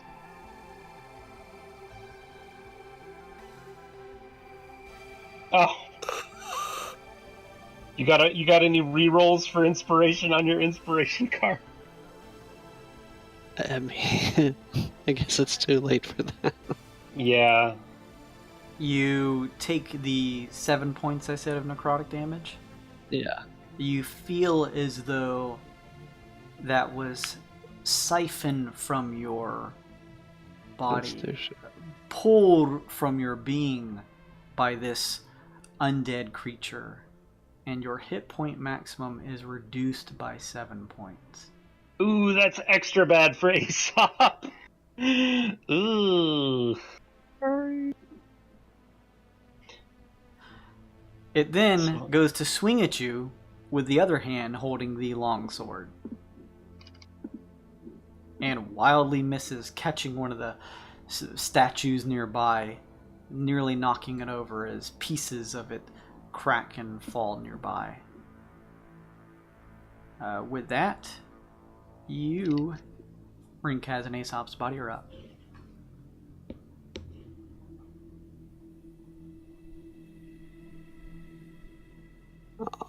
Shit. Well, do you have can you see his blood curses? Yes. You could try Curse of Binding on him.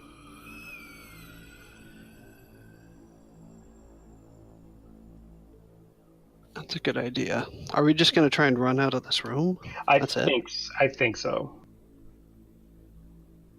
Alright, Curse of Binding is a bonus attempt to bind a creature within 30 feet. Strength save or speed is reduced to 0 until my next turn. You can also amplify it, which means you take 1d6 damage and bleed out, and it's a save ends instead. Yes.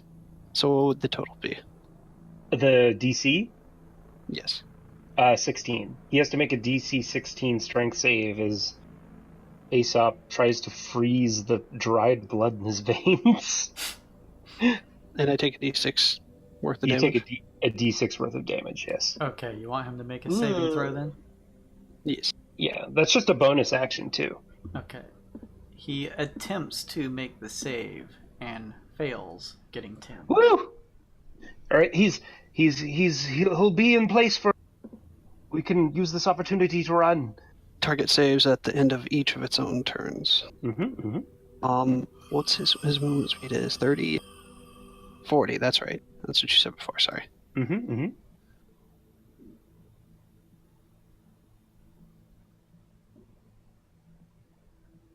Okay. Alright. I'm trying to see how far I can get. Appears as though he can no longer follow you guys until he makes a save. He stands in place, not too dissimilar from the stilted, lifeless manner in which he was walking to begin with.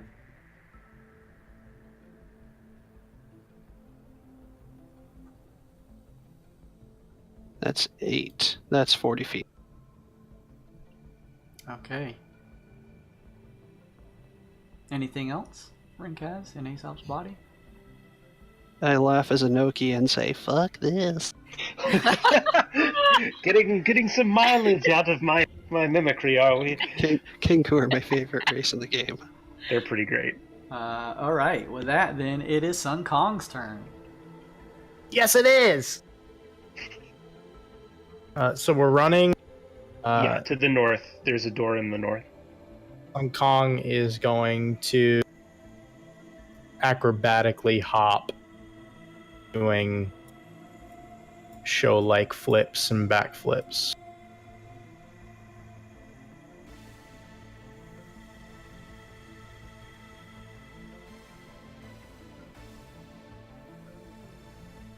Okay, guys, I'm here. Go through the door! Okay. Hold the door. You approach this door, Sun Kong. As you near it, getting a better sight of the door itself in between these two pieces of stone statued warriors, you notice that the door itself seems to be inlaid with 4 what looks like iron bars sort of inset in the door itself. And as you peer around, you don't notice any sense of latch or way to open the door itself. Ooh. Hey guys, this isn't really a door. Oh no. Great, then let's go out from where we came. Good enough for me. Lead the way, Sun Kong. You still, I'm pretty sure, have lots of movement. Yeah, I'm pretty sure you like what, you have like 40 more feet of movement if you dash? Oh, that is true. It's 65, right? So I can do it again. Oh my god. He's so Something about a fast. power pole, like he can vault on his pole. Too. Yeah, I'll tell you where to vault. Yeah, I don't. I'll tell you where to power pole. Power pole extend. Alright, so that's the first move. And then he's gonna say, I agree! Let's go to the other door. Oh wait, we short rested, so I can now also recover my expended bardic inspiration uses after a short rest. Awesome! Okay. That is awesome. Sorry. I just read that. Alright. I have 4 more left. Nice.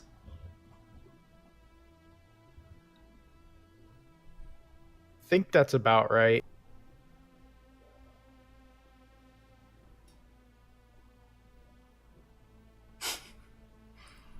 $60. It's Kevin's character, so you just move him wherever you want to, say some bullshit, and I have to agree to. You I do Way of the Prancing Antelope, and I gain an additional spring to my 500. step, which allows me to instantly double my action when I take an action of move.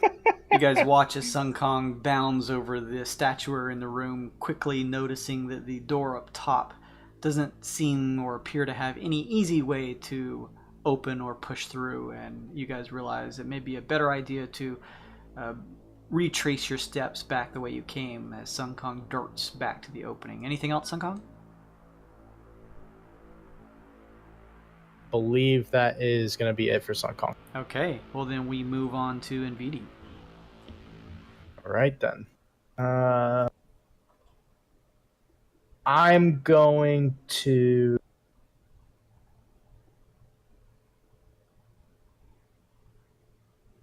move here, and I want to hold an Eldritch Blast if that thing breaks its containment. Okay, fair enough. Cool. And I want to cover everybody's evacuation. All right, very good.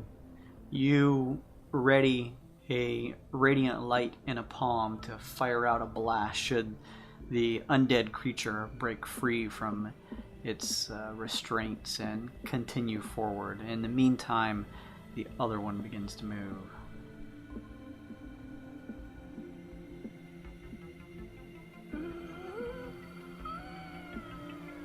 I don't like Oh it. goodness, there's 2 of them! I don't like it.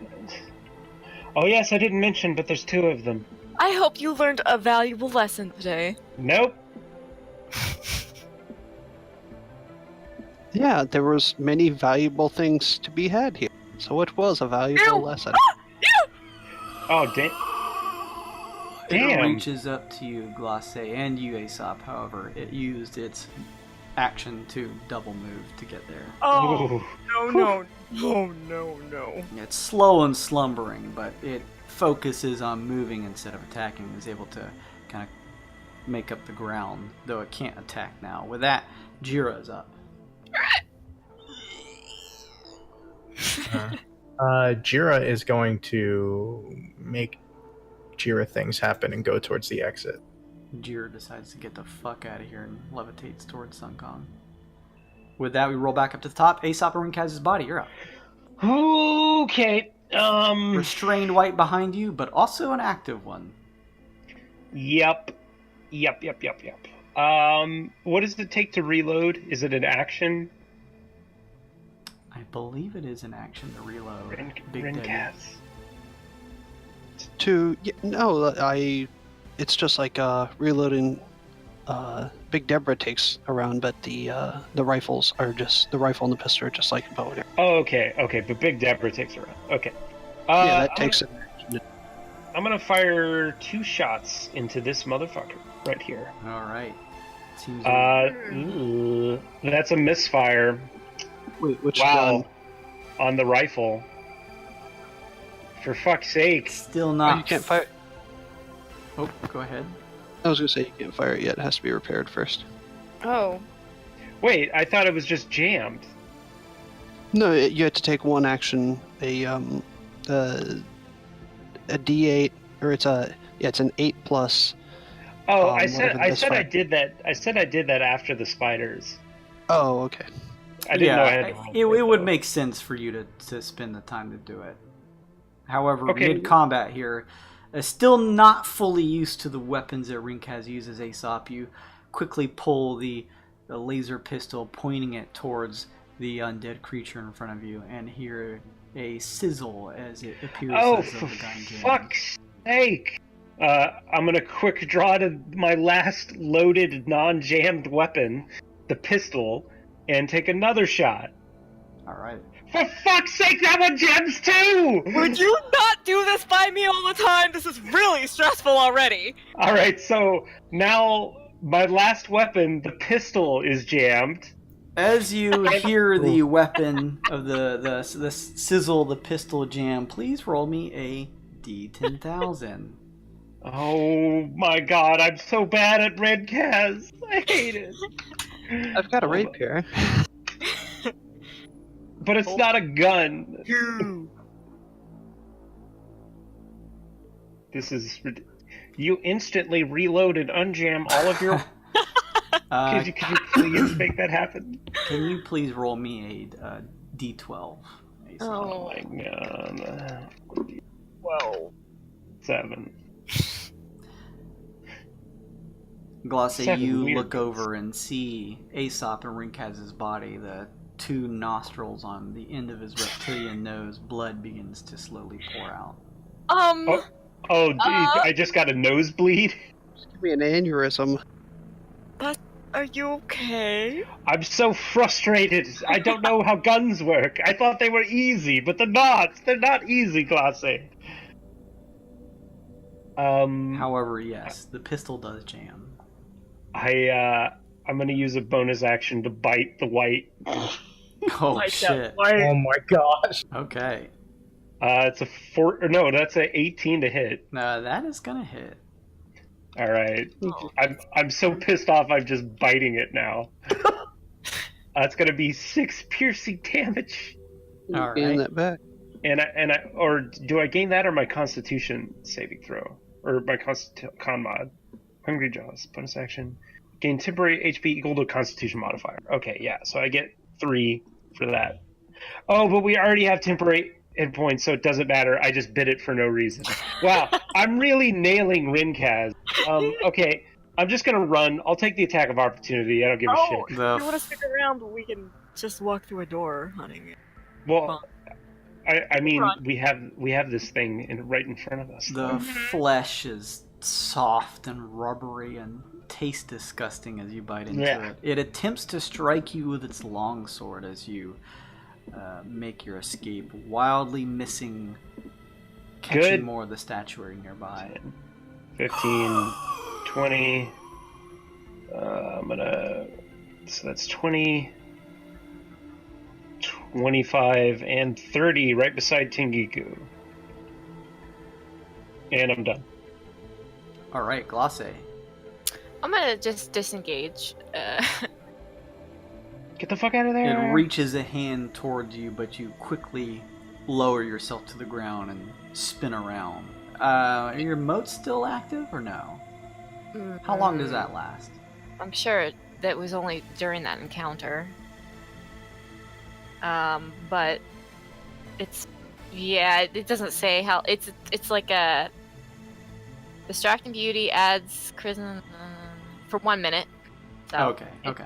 it's definitely So not. you still sort of do your dazzling swish out of the way as it attempts to grab at you, easily dodging it. So because that was a disengage, Mhm. that's all I can do. Then I can't move again.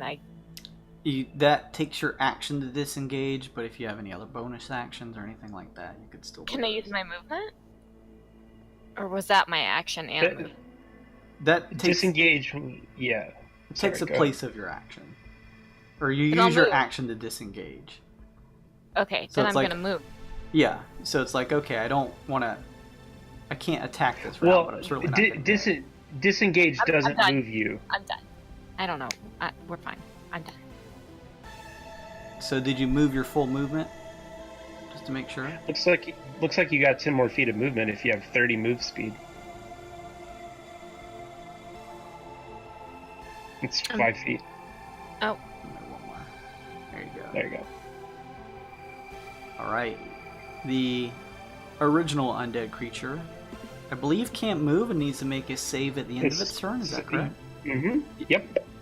And was that a con save? A DC 16 strength save. Strength save. Alright, let's see what we get from this. What was the DC, I'm sorry? 16. It just makes 1 over.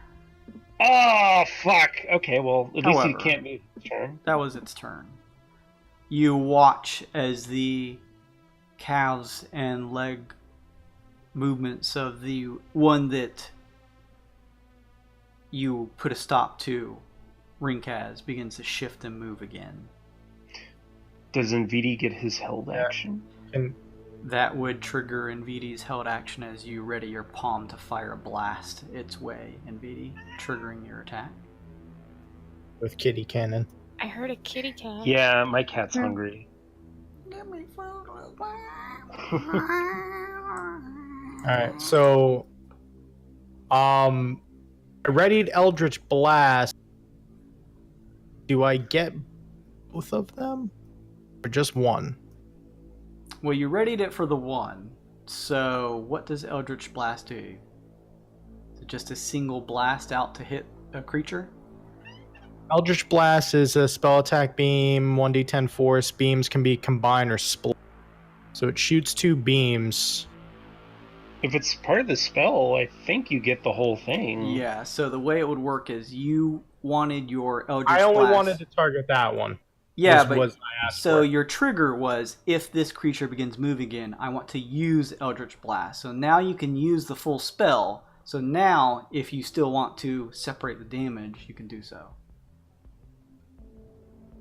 Okay. I was just trying to push it back if I got a hit. It's gonna Okay. like so. It Looks is like a there would be room behind it to push it back. Maybe not so much the one Tw- north of it, but potentially. 29 versus AC. That hits. Jesus Christ. For 12 force. You notice the radiance of this blast piercing into the undead creature seems to do full damage. And I want to push it back 10. Alright, let me update this stuff. You watch as the creature is thrown back into some of the statues, knocking some behind it over as it takes Nice. the full brunt of that blast. If I get to target it again with the second beam, then Does it let you do that? yeah, when I shoot it, I can Yeah. either You have to roll again to... Oh, you did. Okay. Yeah. I thought that was a damage roll. no 12 versus AC. It's when I use Eldritch Blast, I can either hit the same target multiple times or I can hit multiple targets one time. Okay. You just have to roll for each one then. Roll for each individual beam, yeah. Okay, so 12 overall for that next attack. Yes. You- 12 versus AC. You go to fire again, but some of the statues are just in the way that it clips them instead of the creature itself, who's sort of pulling himself back up from the statue rubble.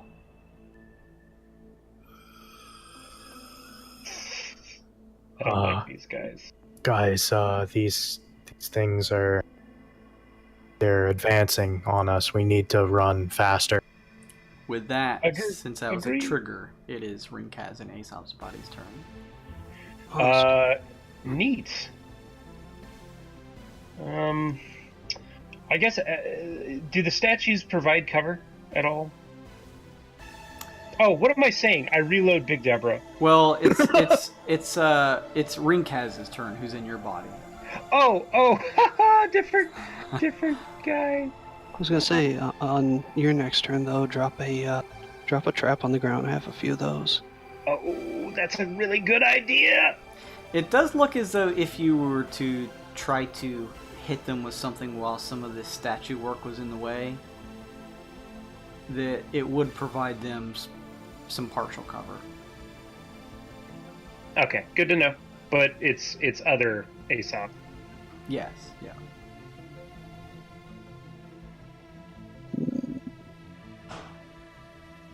You do have a crossbow. It doesn't do a lot.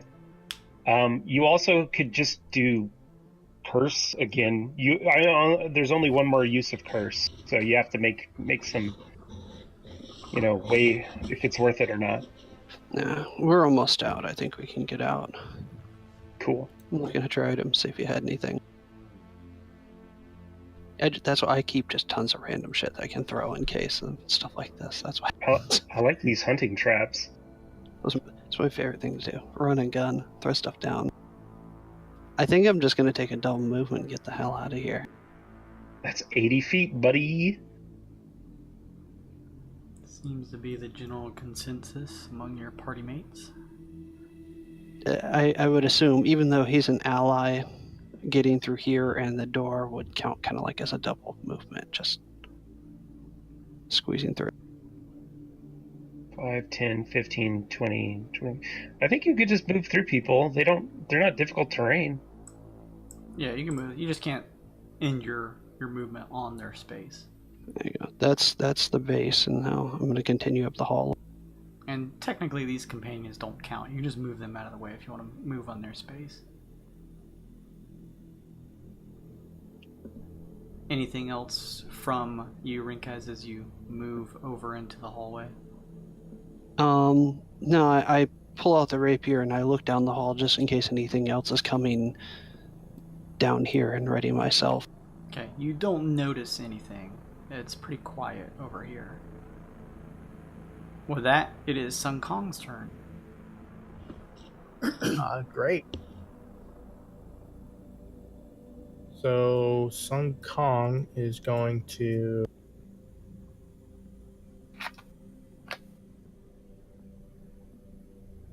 come down around the corner and say,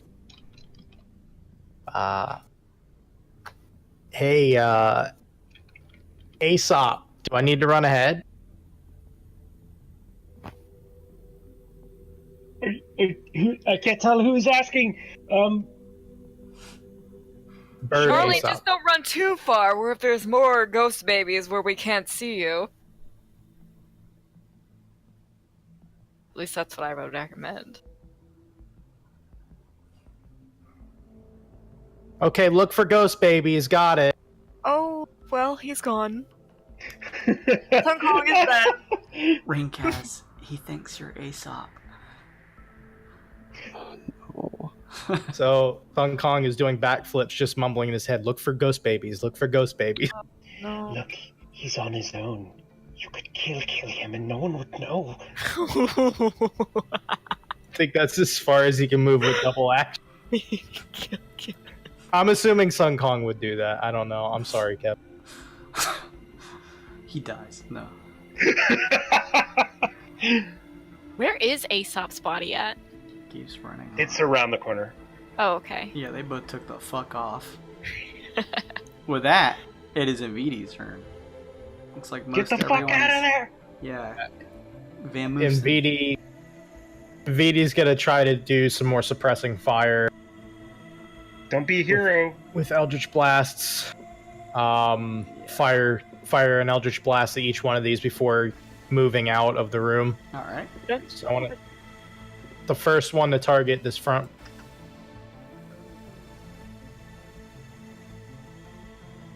22 versus AC Totally hits.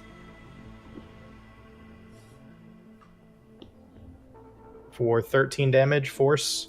Nice. And I'd like to push it back 10. From the... Okay, so...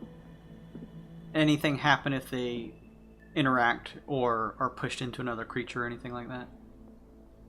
Doesn't say that on the sheet. Okay.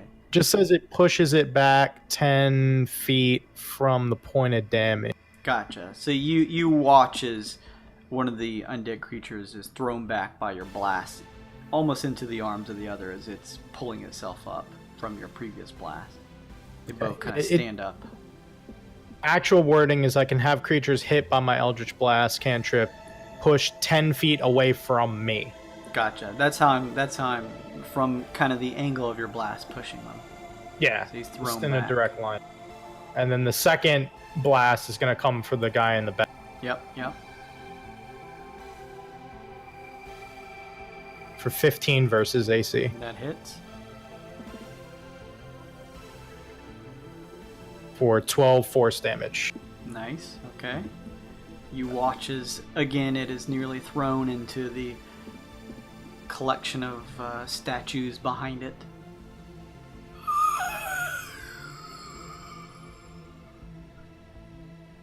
Get out of there, Nvidi. Yeah, so now I'm going to turn and run.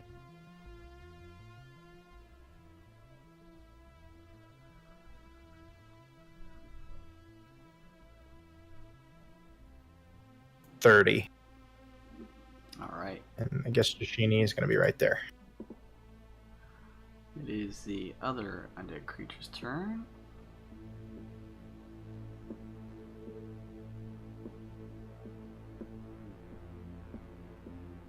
Now you stop that! No, fuck you. Oh. No! No! Oh, look at this smart baby. It bears its is left of its fangs to both you, Glace, and you, Aesop. This is your fault. This is all of your fault. But just imagine when we're even richer than we are now. Listen, I didn't even do anything to you. It's this lizard boy here. Leave me alone. It grips its long sword in both hands, but took the full 6 seconds to reach over here. Jira, your turn. Jira is going to get out. 5. Oh, sorry. Tashini says that she shambled out of the way. He completely buzzes by her hair and ends up down the hall with Aesop and Roof. All right. With that, we will roll back up to the top. Aesop and Rinkaz's body, you're up. All right. I looked at Glace and say, I'm putting a hunting trap here. Leap over it and close the door behind you. Okay. Aesop's going to place a hunting trap down here at the base of the door frame. Okay, we'll say this is your action, kind of setting this up. I guess Tingiku would Yeah, also be like way far ahead. Yeah, he's with us on Kong over here. Yeah. I guess Sayun goes through, and then I am going to attempt to draw this creature's attention and get an attack of opportunity so Glace can move through safely. So I move out of its reach.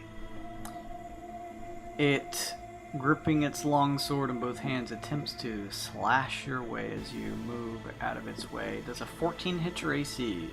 14 does not. Rinkaz getting lucky with these, man. It swings wide, missing. I continue moving down the hallway. So let's see, 5, 10, 15, 20, 25, and 30. And I'll just keep my flashlight trained on the door. All right, you have set the trap up, hoping to catch one of these nasty creatures within it as they move out of the way of the door here.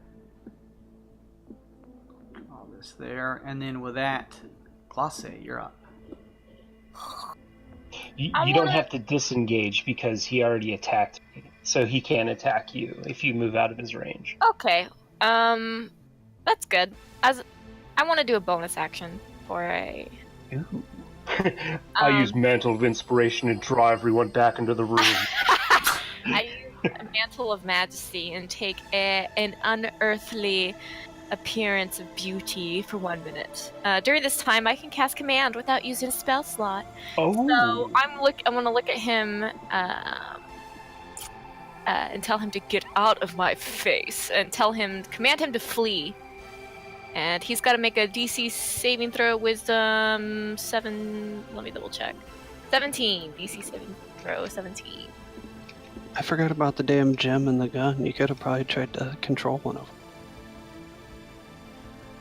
Oh god, yeah.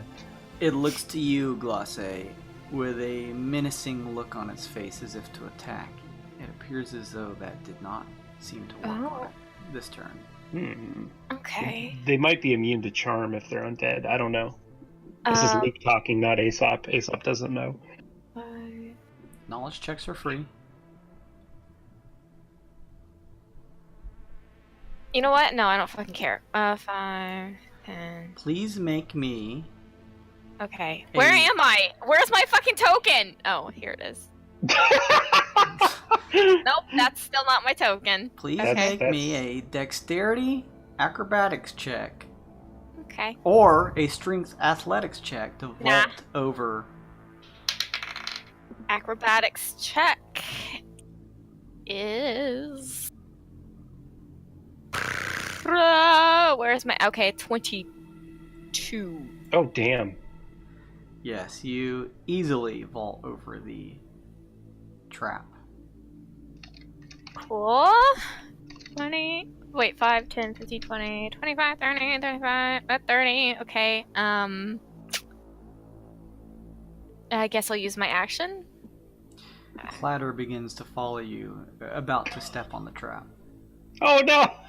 Oh, tell him to jump over! Tell him to jump over! Yeah, don't step on the... Don't step on the... Oh no, he's a heavy boy. It looks down at the trap and looks back up at you. Okay, hold on. Before... Okay, reverse. You're still over there. Oh, I am? Yeah, so you made your way over I can't there. help Clatter? You can come back over if you'd like. Okay. You can command Clatter if you want. Yeah, I want him to, like... You just told him Jump not to over. step on the trap, so he's not stepping on the trap. Okay, jump over, follow me, jump over the trap, and follow me. Clatter is going to make a check.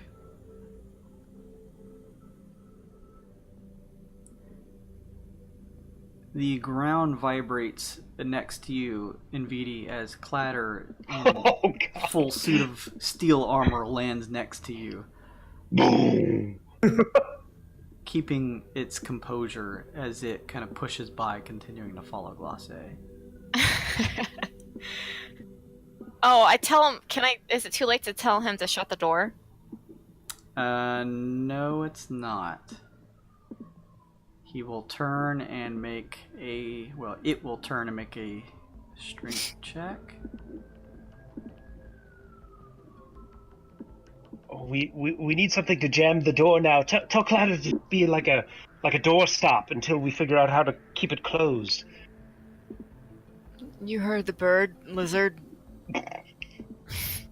The birdzard. lizard. Berserker. Berserdzard. My love for you is like a truck. Berserker. Clatter You fool. grips the bronze door and throws its back against it, closing it shut. Clatter says, Hodor, Hodor. This literally is that. Alright, anyone got any ideas to keep this door shut? No. No.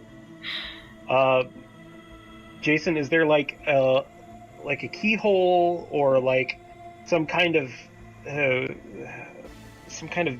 protrusion where we could maybe chain it shut? Oh, what if I just melted a little bit? Ooh, that could work. I can Heat it up.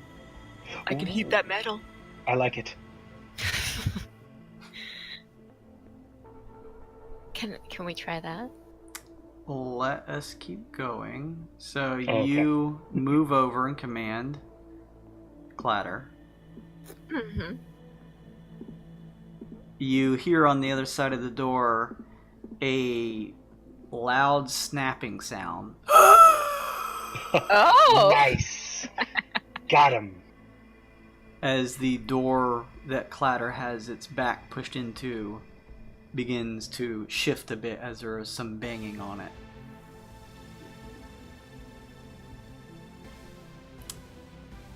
With that, Rinkaz and Aesop's body, you're up. There's some banging against the door that Clatter has its back to, but it doesn't seem as though it's being pushed open. But it's also being supported by Clatter. Colossi, you don't think that, those corpses up ahead may be hanging a little bit lower now, do you? Lower? What do you mean? I can't see anything. What are you talking about? You don't think maybe we pissed something off and maybe up here in they're, Oh no, absolutely. I think the entire place is pissed now. But I'm just being superstitious. I wish I had a spotlight on the end of my cane, to see down low. I really need to get one of these for the end of my cane, Aesop says, waving around his bayonet. I'm gonna take a movement up to here and just try to stay a little bit ahead, but ready in action that if anything that isn't a party member comes near me, I'm gonna stab the shit. Okay, fair enough. Sun Kong's long dead. Sun Kong turns around. He's a mummy now. Alright, I'm good. That's the end of my turn. Alright, Sun Kong is up. Oh no. Sun Kong. Goes up to the mummy. My name's Sun Kong, okay?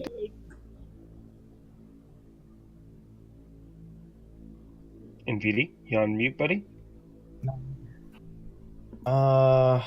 So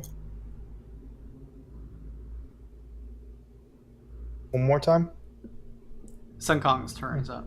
Sun Kong's turn. Sun Kong is looking for ghost babies. It's really specific.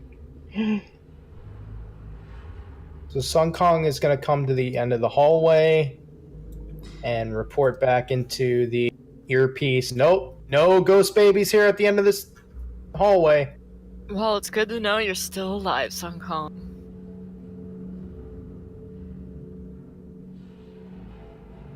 And Sun Kong is going to stand at attention and look for ghost babies at the end of this walkway. You see the 4 stone heads of the animals as you did previously, as well as on the left at the end of the corridor you see the standing corpses of the figures from before. It doesn't seem as though they have moved from their place from previously when you went through this area. No ghosts that you see. Anything else from Sun Kong? Nothing from Sun Kong. Alright. It is Invidi's turn. Right then. So, yeah, I looked. I don't think I have anything to help with the door, so I think I'm gonna continue on the hall.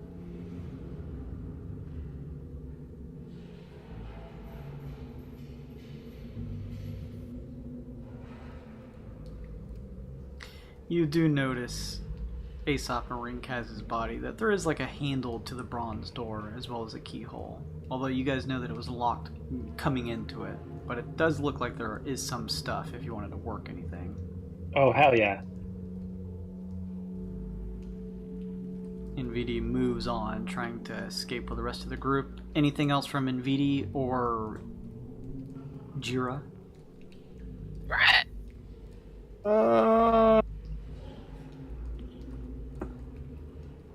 Actually, yeah, I have 5 more move.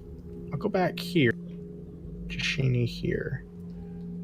Can I do the same thing and hold an Eldritch Blast if the whites bust through the door and come into the space clatters in? Mm-hmm. You ready a palm, setting up the Eldritch Blast spell to fire should you see one of the undead creatures move through the door behind Clatter. Okay, good with that. Thank you. Alright, we will shift back up then to Aesop and Rinkaz's body. Okay, I know Glace is probably going to try the heat metal thing, but to see if we can circumvent that, I'm going to take the thieves' tools and I'm going to try to jam the door Okay. with thieves' tools. Sure. Make me a check then using those tools. All right, let's see. Thieves' tools. I think you're proficient. You're proficient with them, right, Rinkaz? Oh yeah. Here we go. It says tools Yes. and other thieves' tools. Okay, cool. All right, and then so that's proficiency plus dexterity. Wow, plus 9. It's a 13. Wait. Is there something I can do with my inspiration card? Let me check.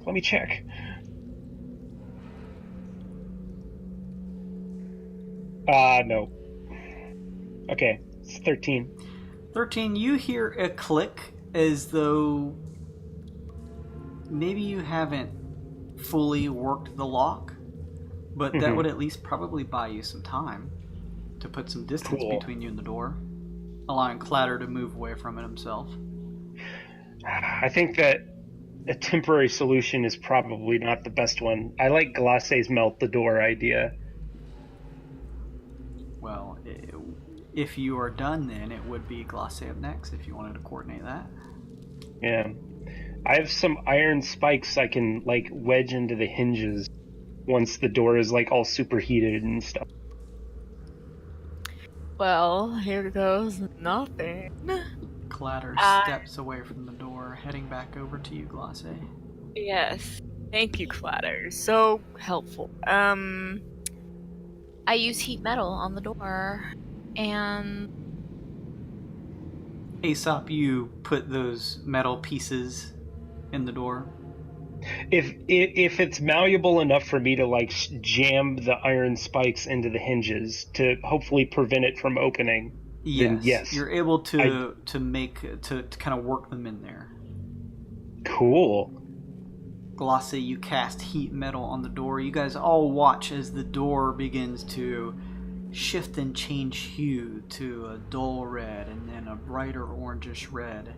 You hear the sizzle and look up, Aesop, as you see the pieces you stuck in the hinges begin to slowly lose their form and cover the hinges.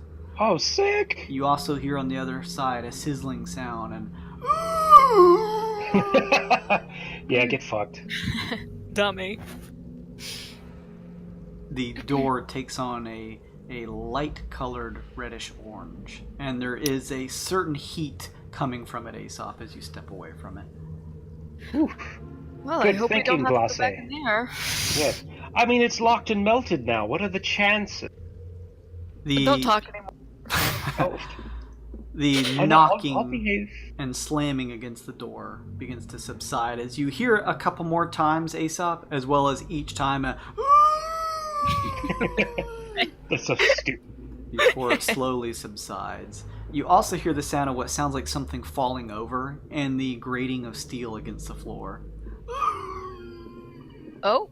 Oh, he's like crawling with the thing attached.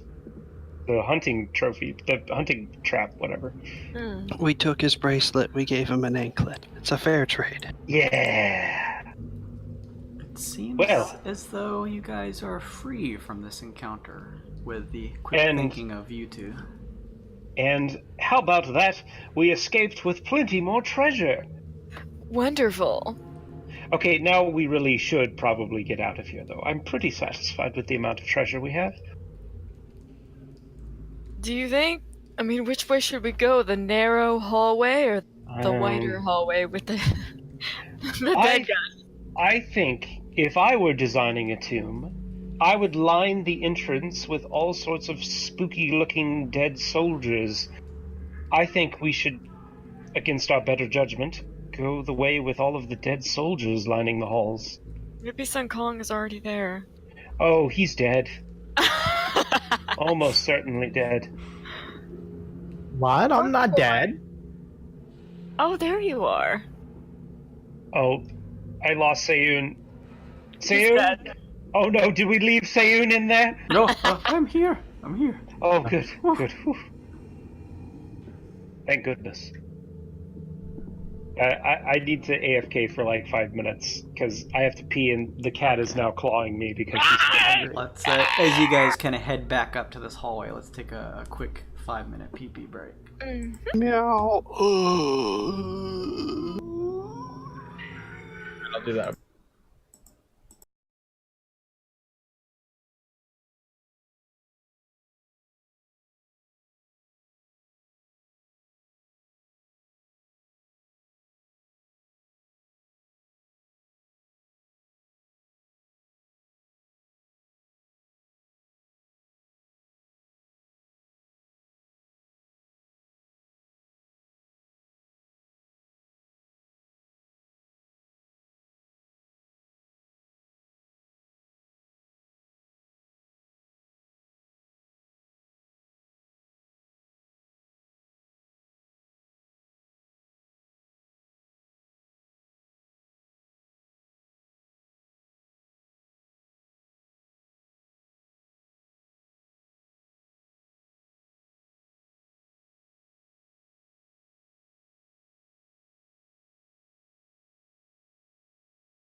On for the stream as we come back in. You guys had just made your way back to the corridor of the stone-faced animals. Is this Legends of the Hidden Temple? You could go down to the narrow corridor, or you could go through the Shrine of the Shrine of Corpse. Oh, those two bastards back there were trying to take my amulet. Your you mean the one that you were stealing from their grave? No, the amulet of immunity. It's out of the Legend of Hidden Temple. I'm going to bed. Good night. Don't go to sleep in here, you'll die. I want to die. Okay, Anyway. who's leading the way down this horrible... I've got the flashlight, I'll take the lead. Oh god, I don't want to do this anymore, I lied. It goes around the bend and there's more of them. Well, I'll go anyway. But first, Jason. But first, I want to make a perception check, see if there's like any movement or anything unusual about the ones lining this hallway. Okay. That's a 20. Unnatural. They appear as lifeless corpses, similarly as Glace discerned before. They look like they are Omen warriors in their garb, some more brightly colored than others, although there is a certain amount of age to the clothing. Alright. As far as you can tell, peering in, they all look lifeless. I'm gonna move down the hallway to where Rek is. Is everyone following behind? Yeah. Yes. I do want to look for keys on, just to see, like, passing by, if anyone has keys, like, hanging off of their purse. And about right there. Oh, here we go. Here we fucking go. That's when Aesop and Rinkaz, both in each other's bodies, notice that the corpses begin to shift and move. Well, this is dumb. And I come to life. I will need you I thought you guys said it. to roll initiative, please. Oh my god. We're dead. Oh no. Oh good. Okay, but that's actually 11 for Rinkaz. I'm okay with this. Well, good thing I reloaded Big Debbie, although I neglected to unjam any of my other weapons, so that's a problem. I totally forgot. That's no good. Let me pull up this.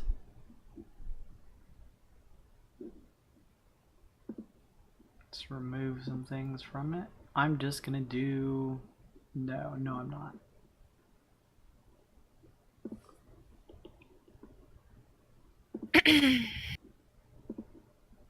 Rinkaz, what does the scatter property do?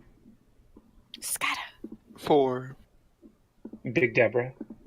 Oh, if I didn't have the corkscrew that gave it extra damage, it would be able to spread out in a 10 or 15 foot cone, but since it does, it reduces the range on it, so we just said it was a point blank, like within 5 feet shot.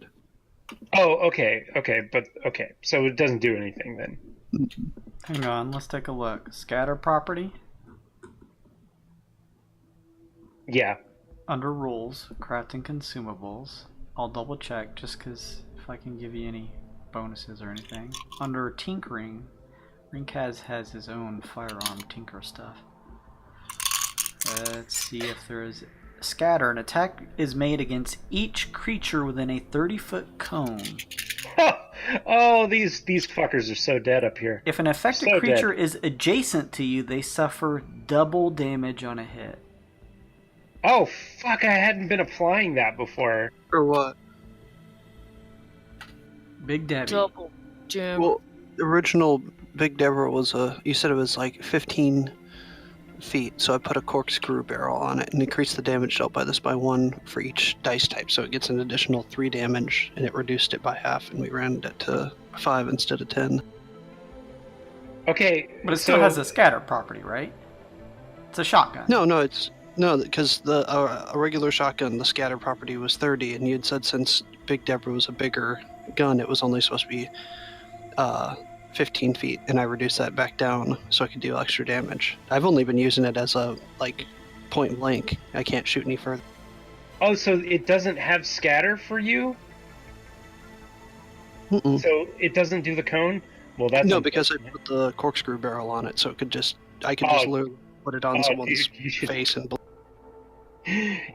The scatter's you so good, put though. the corkscrew barrel on it, though, but that doesn't negate the property of it having scatter. No, but it reduced the range of it. Corkscrew barrel. Increase the damage dealt by this weapon by 1 damage of the type dealt for every weapon damage die. Yeah, but where's the in the whatchamacallit book, the the tinkering, there was one that said the full ruling on, where's it at? The mods corkscrew.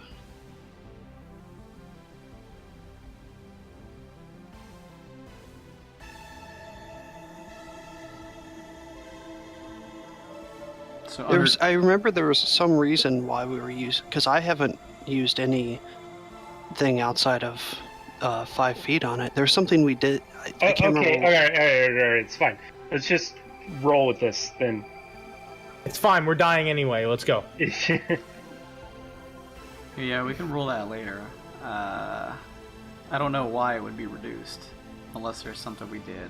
But in the meantime, let me roll for these guys. They slow. Good. How many are there? It's a good thing they all crit.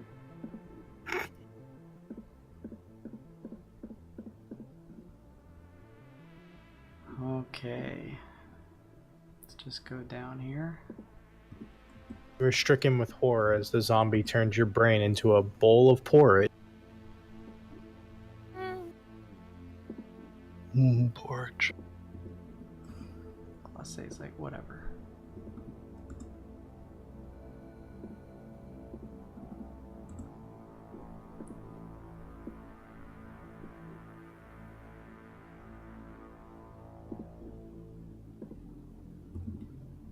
Look at these. Okay, that one has a 99. He crit in the Wyrd, Jason, what happens to him? That's his initiative. That doesn't. It's not affected by the Wyrd.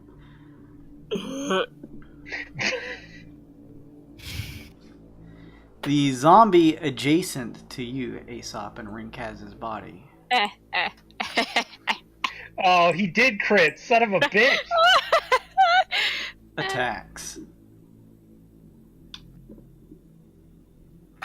He is going to attempt to slam against you with his hands. What a weird thing to do for a zombie. I guess they're not like Walking Dead zombies.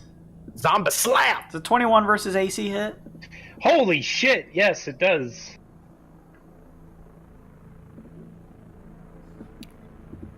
It smashes into you for 10 bludgeoning damage.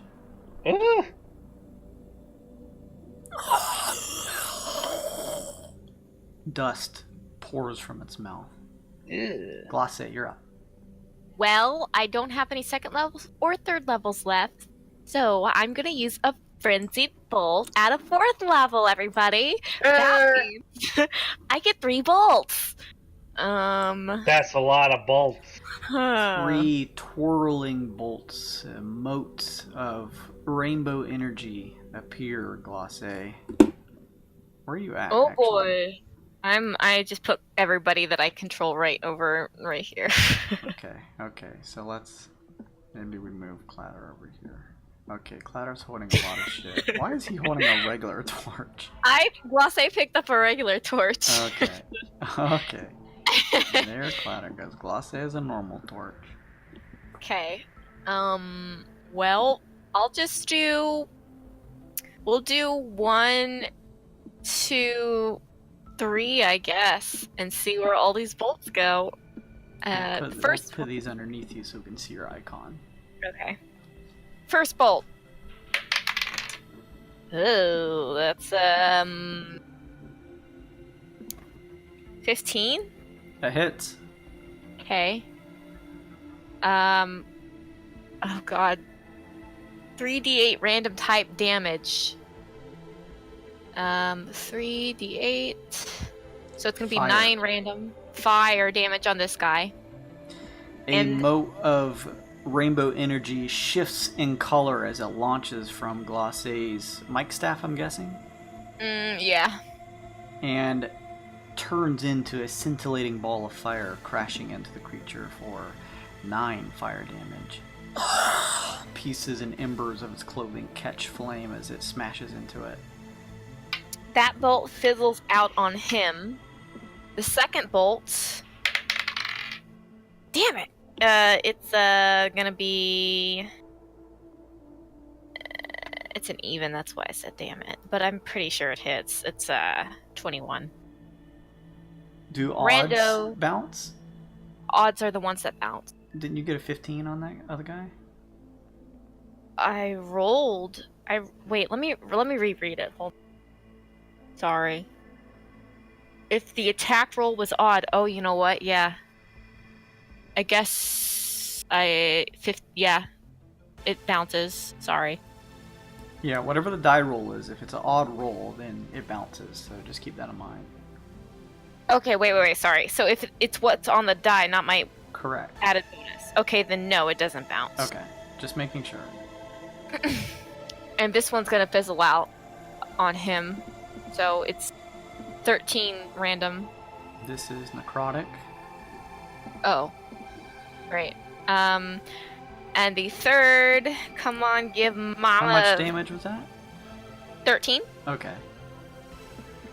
This one turns black as it soars through the air, smashing into the one that previously attacked you, Aesop, into its head. None of my rolls were odd, but this one is significantly higher than what the other one was.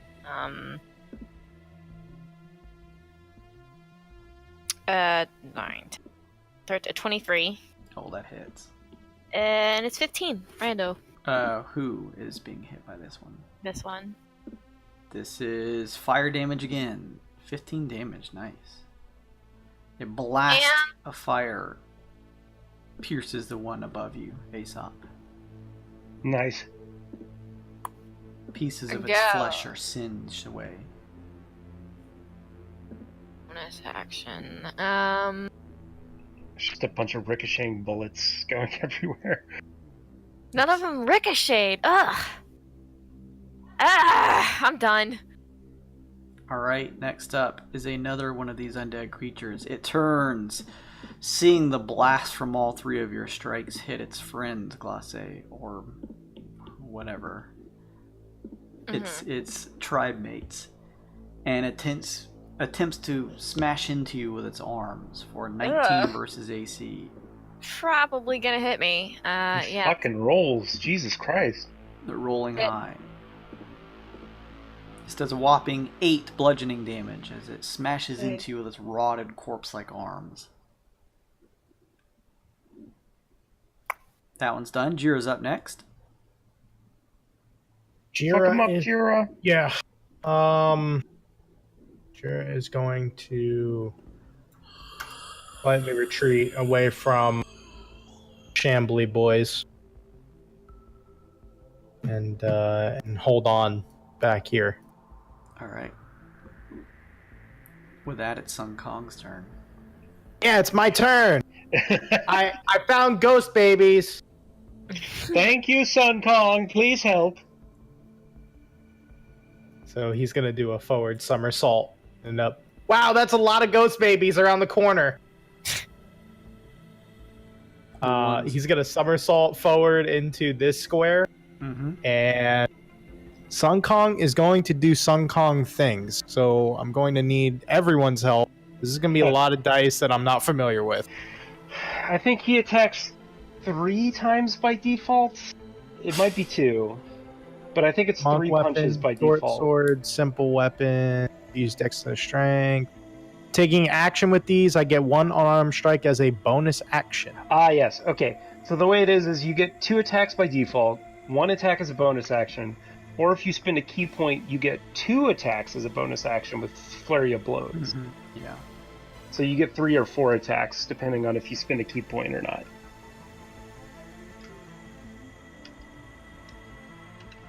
Okay, and he's down a bunch of key points, right? He still has 5 out of 9. There's Yeah. 5 left. Okay, so Wait, we took a short rest. He has all of them back, I he has thought. all of them back. Oh, Yes. okay. Yeah. There you go. Just Thank fucking you. use them. What's your key blast do? Key blast. I've got key wave. 3rd level, you can channel your key into a blast energy. As an action, you can expand a number of key points up to half your monk level to make an attack roll with a modifier equal to your wisdom plus your proficiency at a range of 120. On a hit, the target takes force damage equal to 1d8 for each point expended, plus your wisdom modifier. Okay, so it doesn't strike targets in the line of the like wave itself. No, I it's just just punch stuff. yeah. I want to punch.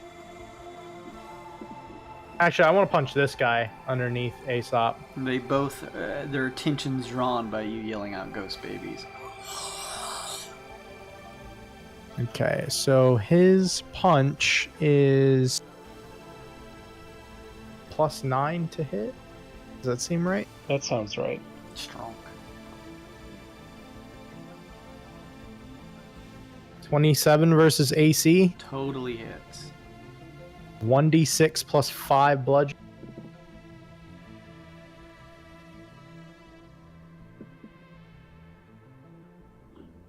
Or 11. Nice. You smash into this one with a strong blow of your fist. All right, and I get 1 more, right? By default, yeah. That's before your bonus action or 1. Okay, so this is going to be the second punch.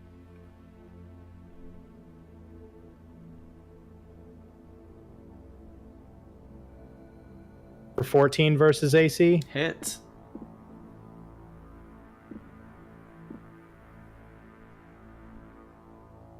For 8 damage. You thrust your fist into it, Sun Kong, and see one of its arms blow off from the side.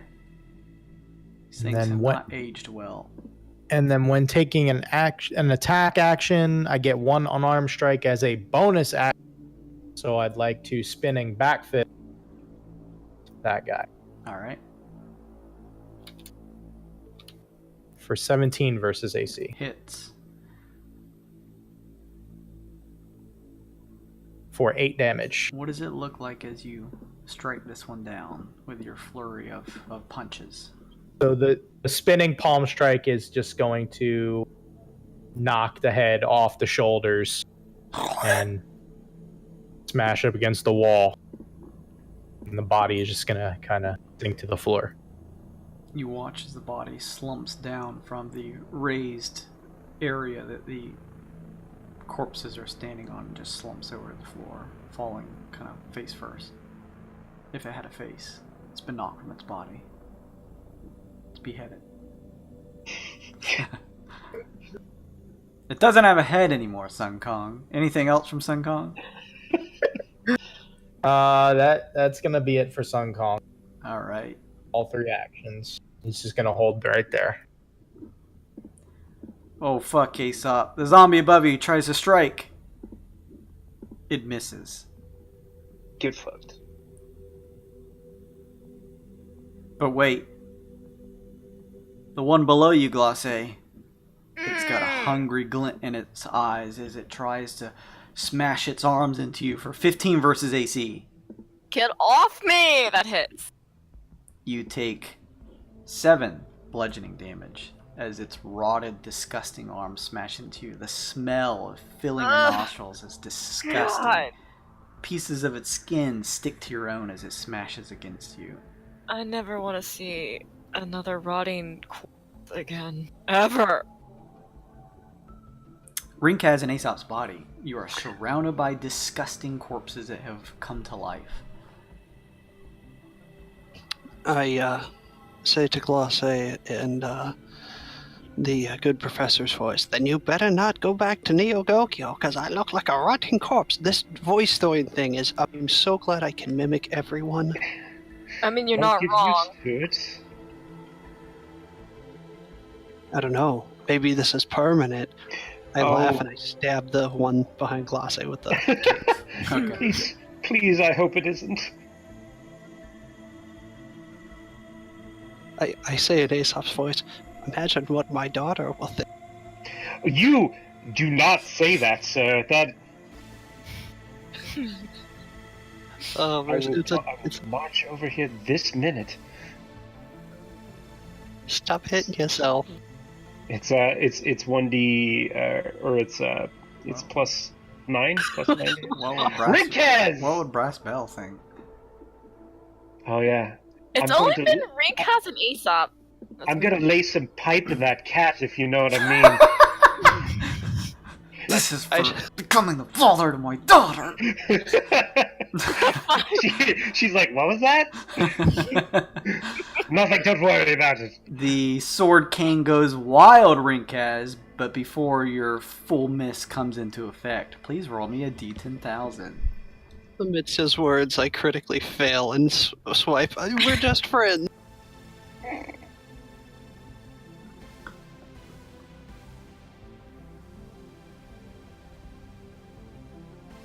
I think I've gotten that number before. It looks familiar, doesn't it? My gosh, what are the chances? Do I get more shotgun bullets? Yeah, you got really lucky with that. Do we switch bodies?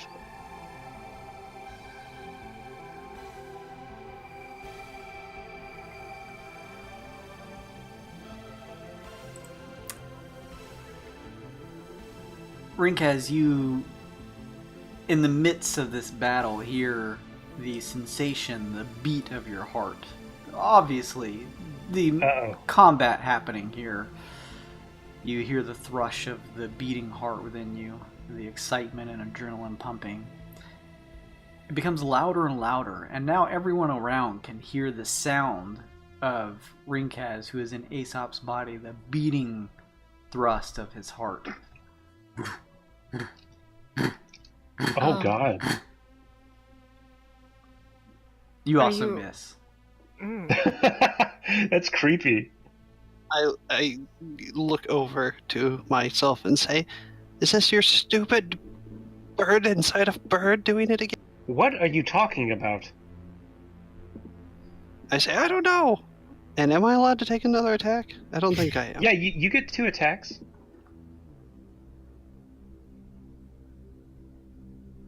Yeah.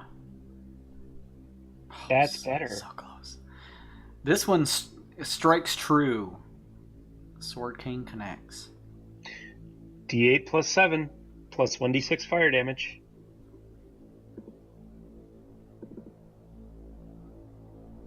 In a D6, you said?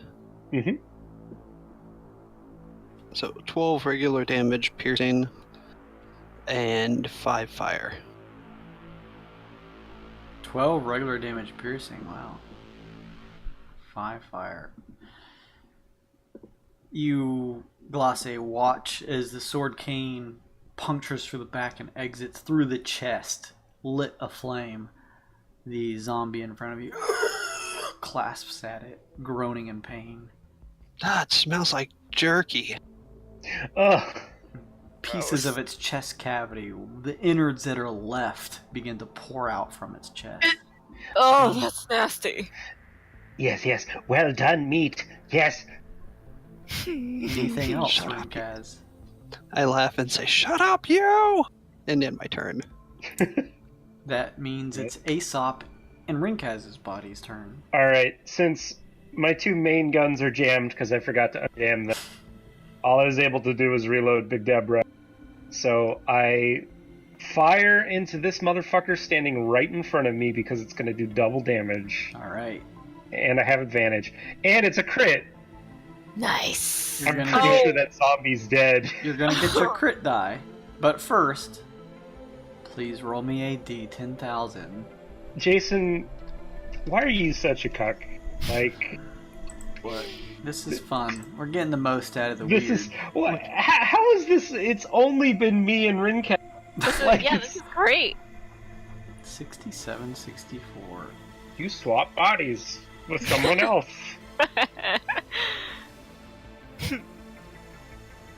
Will you roll me a d4, please? Fucking make me. 4 weird bits, right?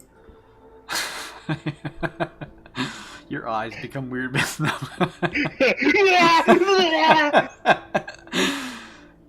Glace, you look over Oh no. at Aesop, who is in Rinkaz's body, and notice a strange symmetry. The slight scarring above one of his eyes seems to be mirrored on the other side. Now, you didn't notice this before. You also notice the faint outline of what looks like his internal anatomy glows, and you can almost see it through his body. I'm sure your body is fine, Rinkaz. I'm sure whatever's happening to you two is just I don't fine. even want to look at my body right now. I am instead going to revel in the fact that the zombie's head is almost completely gone from its body. Yeah, you blast big into this zombie ahead of you. Let's see that damage. I want to see the damage. Yeah. So it's going to be double whatever this is. So it's going to be 34 damage. Oh, yeah, what does that look like when you just... I mean... It's just...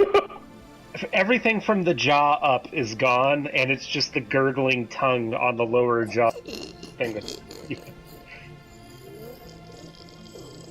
collapses. Yeah, there you go. And then, second attack, I'm gonna turn down to this motherfucker down here. And unleash the second Big Deborah Mm-hmm. for a 22. Totally hits. After 3d4 plus 8. And this is also going to be doubled, because it's adjacent. That's higher than the other one. That was a crit. Oh, okay. Well, I'll take it. Double what that is? Yeah, because it's adjacent. What does it look like when you take this one out? It, like, literally exactly the same thing. There is a spray of blood next to you, Rinkaz, that splatters against the wall, and you just watch as the lines of blood begin to slowly trickle down. And I think as a bonus action, I'm going to quick swap to my rapier, and I'm going to move here. Move the zombie, Jameson. Yeah. Well, he's dead. He's gone. Bye, zombie. You stepped And over then his corpse. I'm just going to stand in front of Glace and end my turn. Fair enough. With that, we move to Envidi. Seems like a lot of undead action happening from ahead of you. Yes, there is. And VD does not like the undead. So I think the best... can I stand here where that bird mouth is, or is that space not allowed? Is let's see here. Where now? Oh no. You can stand there. There's like the face of the stone eagle, but as you see in the image here, as you kind of step on there, it's like not taking up the full square. It's kind of like in your way a little bit, but it's not enough to throw you off while you are in combat. Okay. I would like to Eldritch Blast Monster 1, and can I see Monster 2? Yes, you can. Okay. So first blast over here.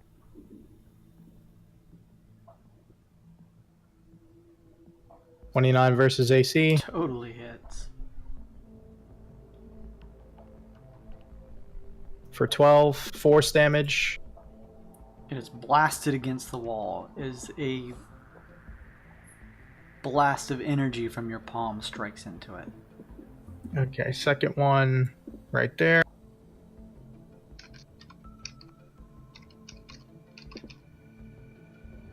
$20 versus AC Totally hits.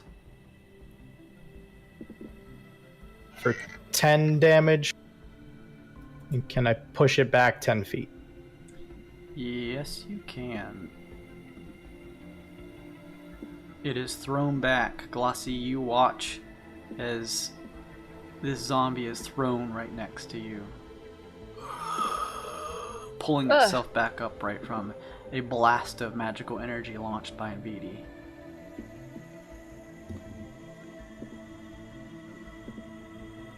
Okay, what else, Nvidi? I believe that's it. I don't have any bonus action heals because I haven't taken a long rest. Alright. So I'm good. The one that you just blasted that has ended up next to you, Glossy, turns at you with a hungry look in its eyes. Don't look at me like that, you nasty. Attempts to smash its arms into you, but totally misses as it almost loses its footing on the sort of stepped platform below it. Good. The one at the top left, just above you to the left, Aesop and Rinkaz's body, looks over at you and attempts to strike for 16 versus AC. That's Aesop and Rinkaz's body? Yes. That's a miss. It just catches your skin, but isn't able to hit you enough to provide any sense of damage as you sort of throw it back using the butt of Big Deborah. Nice. Roll back up to the top. You guys have eliminated some zombies, so it is Glossy's turn.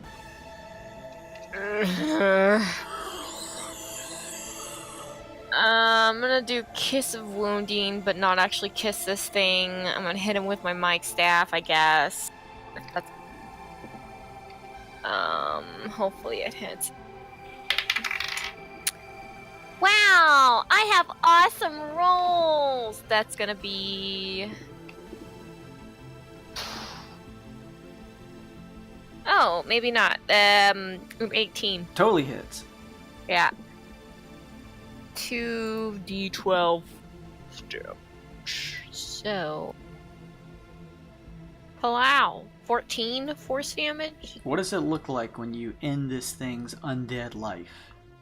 It's probably the most extravagant thing that's ever happened to him because it's just beautiful colors and glitter. The last thing he sees is colors and glitter as his blood spills out of his head. It collapses. Dead. Gross. I'm done. Alright, Jira.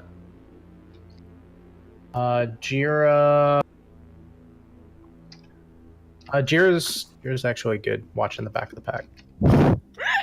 Alright then, that is Sun Kong then. Hey! I'm gonna go for a second beheading. Watch this one. So the monster in the corner on the bottom. Yep. I want to punch it once, or do my multiple punches, but the first punch. Give it a little warning punch. See if it'll stop attacking. So straight jab. Straight jab. 26 versus AC. Totally hits.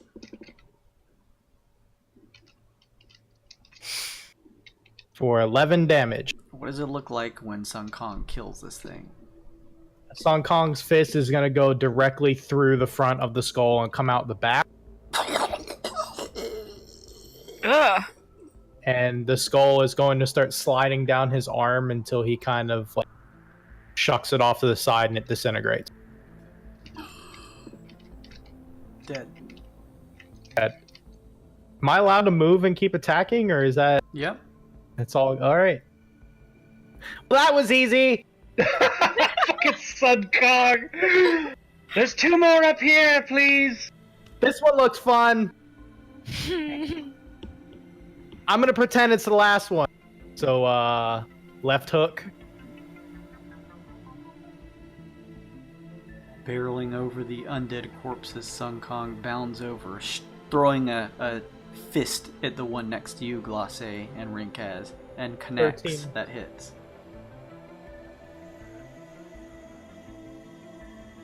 For 10. What does it look like when you kill this one?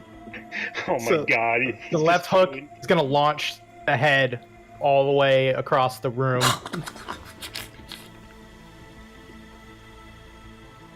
Can I still move and do that bonus action?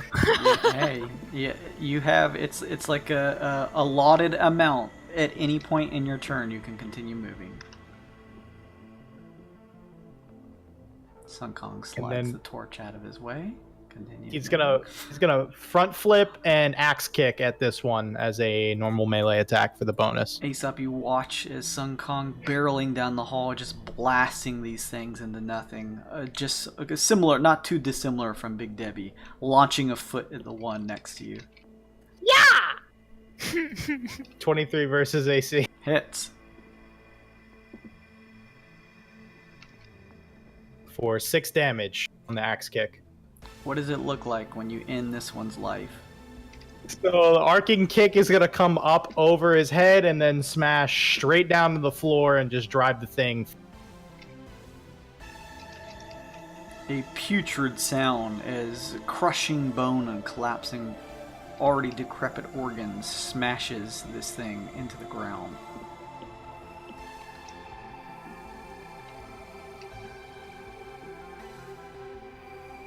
Anything else, Sun Kong? That will be it, other than striking a pose and go, Ew! Totally in line with his character. Ew! With that, it is Rinkaz and Aesop's body's turn. Did you just casually walk up and murder 6 zombies on the way up here? I did! Hmm.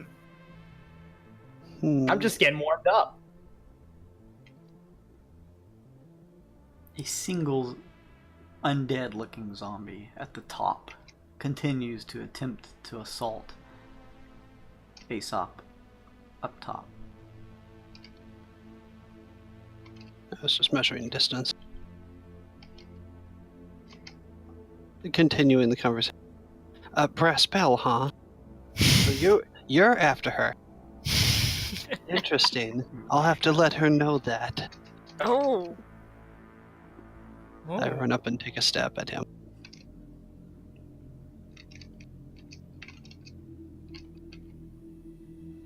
It's +9. 24 hit. 24 totally hits. 10 regular piercing damage and 4 fire. What does it look like as you end this one's life? Undead life.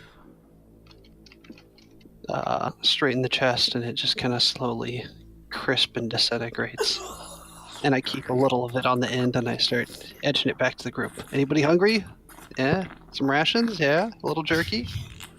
Yeah. It seems as though the menace of the undead corpses in this hallway has ended. I believe it was Aesop and Rinkaz's body and Glace that got hit. Did anybody else get hit? I think it was just you two. Just us. I didn't get hit. I didn't get hit either. You two, please make Constitution saving throws. Oh, Glossy. Oh, I'm gonna use my inspiration. Inspiration. Wow. It is the end of the session. Good idea to use your inspiration. Hey! Oh. I'll roll in roll 20. Fuck That's it. it's really good. Mine's really high. Oh, good. Mine's a unnatural 20. Disgusting zombies, but you made short work of them and are feeling just fine. Besides the fact that you're caught somewhere deep within a temple grounds, suffocating under the caustic nature of a red poisonous mist. Great. A stone door ahead of you, Ringkaz, Aesop, and Sun Kong, you can see at the end of the hallway. Now that the sounds of the reanimated corpses have been taken care of, it is quiet again.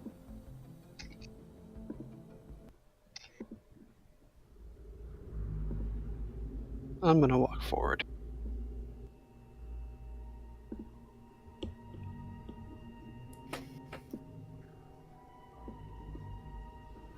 Do a investigation on the door. Sure. Are you looking for anything in particular?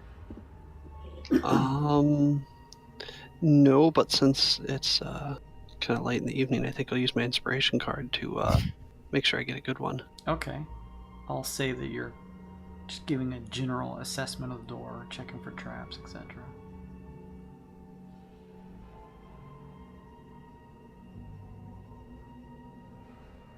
$21. You peer at the sides of the door. There is a area inset in the stone that works as sort of like a makeshift handle for you to either pull or push. Other than that, you, using your investigation, don't see any sort of wiring or any sort of out of place stonework that would suggest that the door is trapped in any way. Alright. Here, I'll put my card up. Oh, thank you. I look back and say, from what I can see, I don't see any traps. It seems pretty normal. Well, that's good. Open the door. Slowly push it open. You, Ringkaz, and Aesop's body kind of grip the inset area of the stone that is the makeshift handle and go to push against the door. It opens. And as we wrap up, I'll explain what you see ahead, and then we can call it there. As I don't like this room, Jason. hear the sound of shifting stone, you peer in, Ringkaz, and see up ahead. As you peer into the room, you notice that in the middle of whatever this chamber is are two stone divans. They're kind of like, how can I explain it? It's like a long, low, like a sofa, but it doesn't have like a back or arms. You notice as you peer in that between the two divans is a low stone table holding a flask and two goblets, all made of crystal. In the bottom, well, you're not sure if it's full or not, the flask itself. There seem to be, from what you can see, although you need to probably get closer to inspect more, there seem to be two figures on the divans. Blech. They seem very still, dust covered, and because of the lifeless nature of them, seem apparently dead. You can tell their faces are slightly uncovered from the rest of their form, but the rest of their body seems to be covered by what looks like a dry snake skin. With that, I will show you what you see. You see this here. Oh no.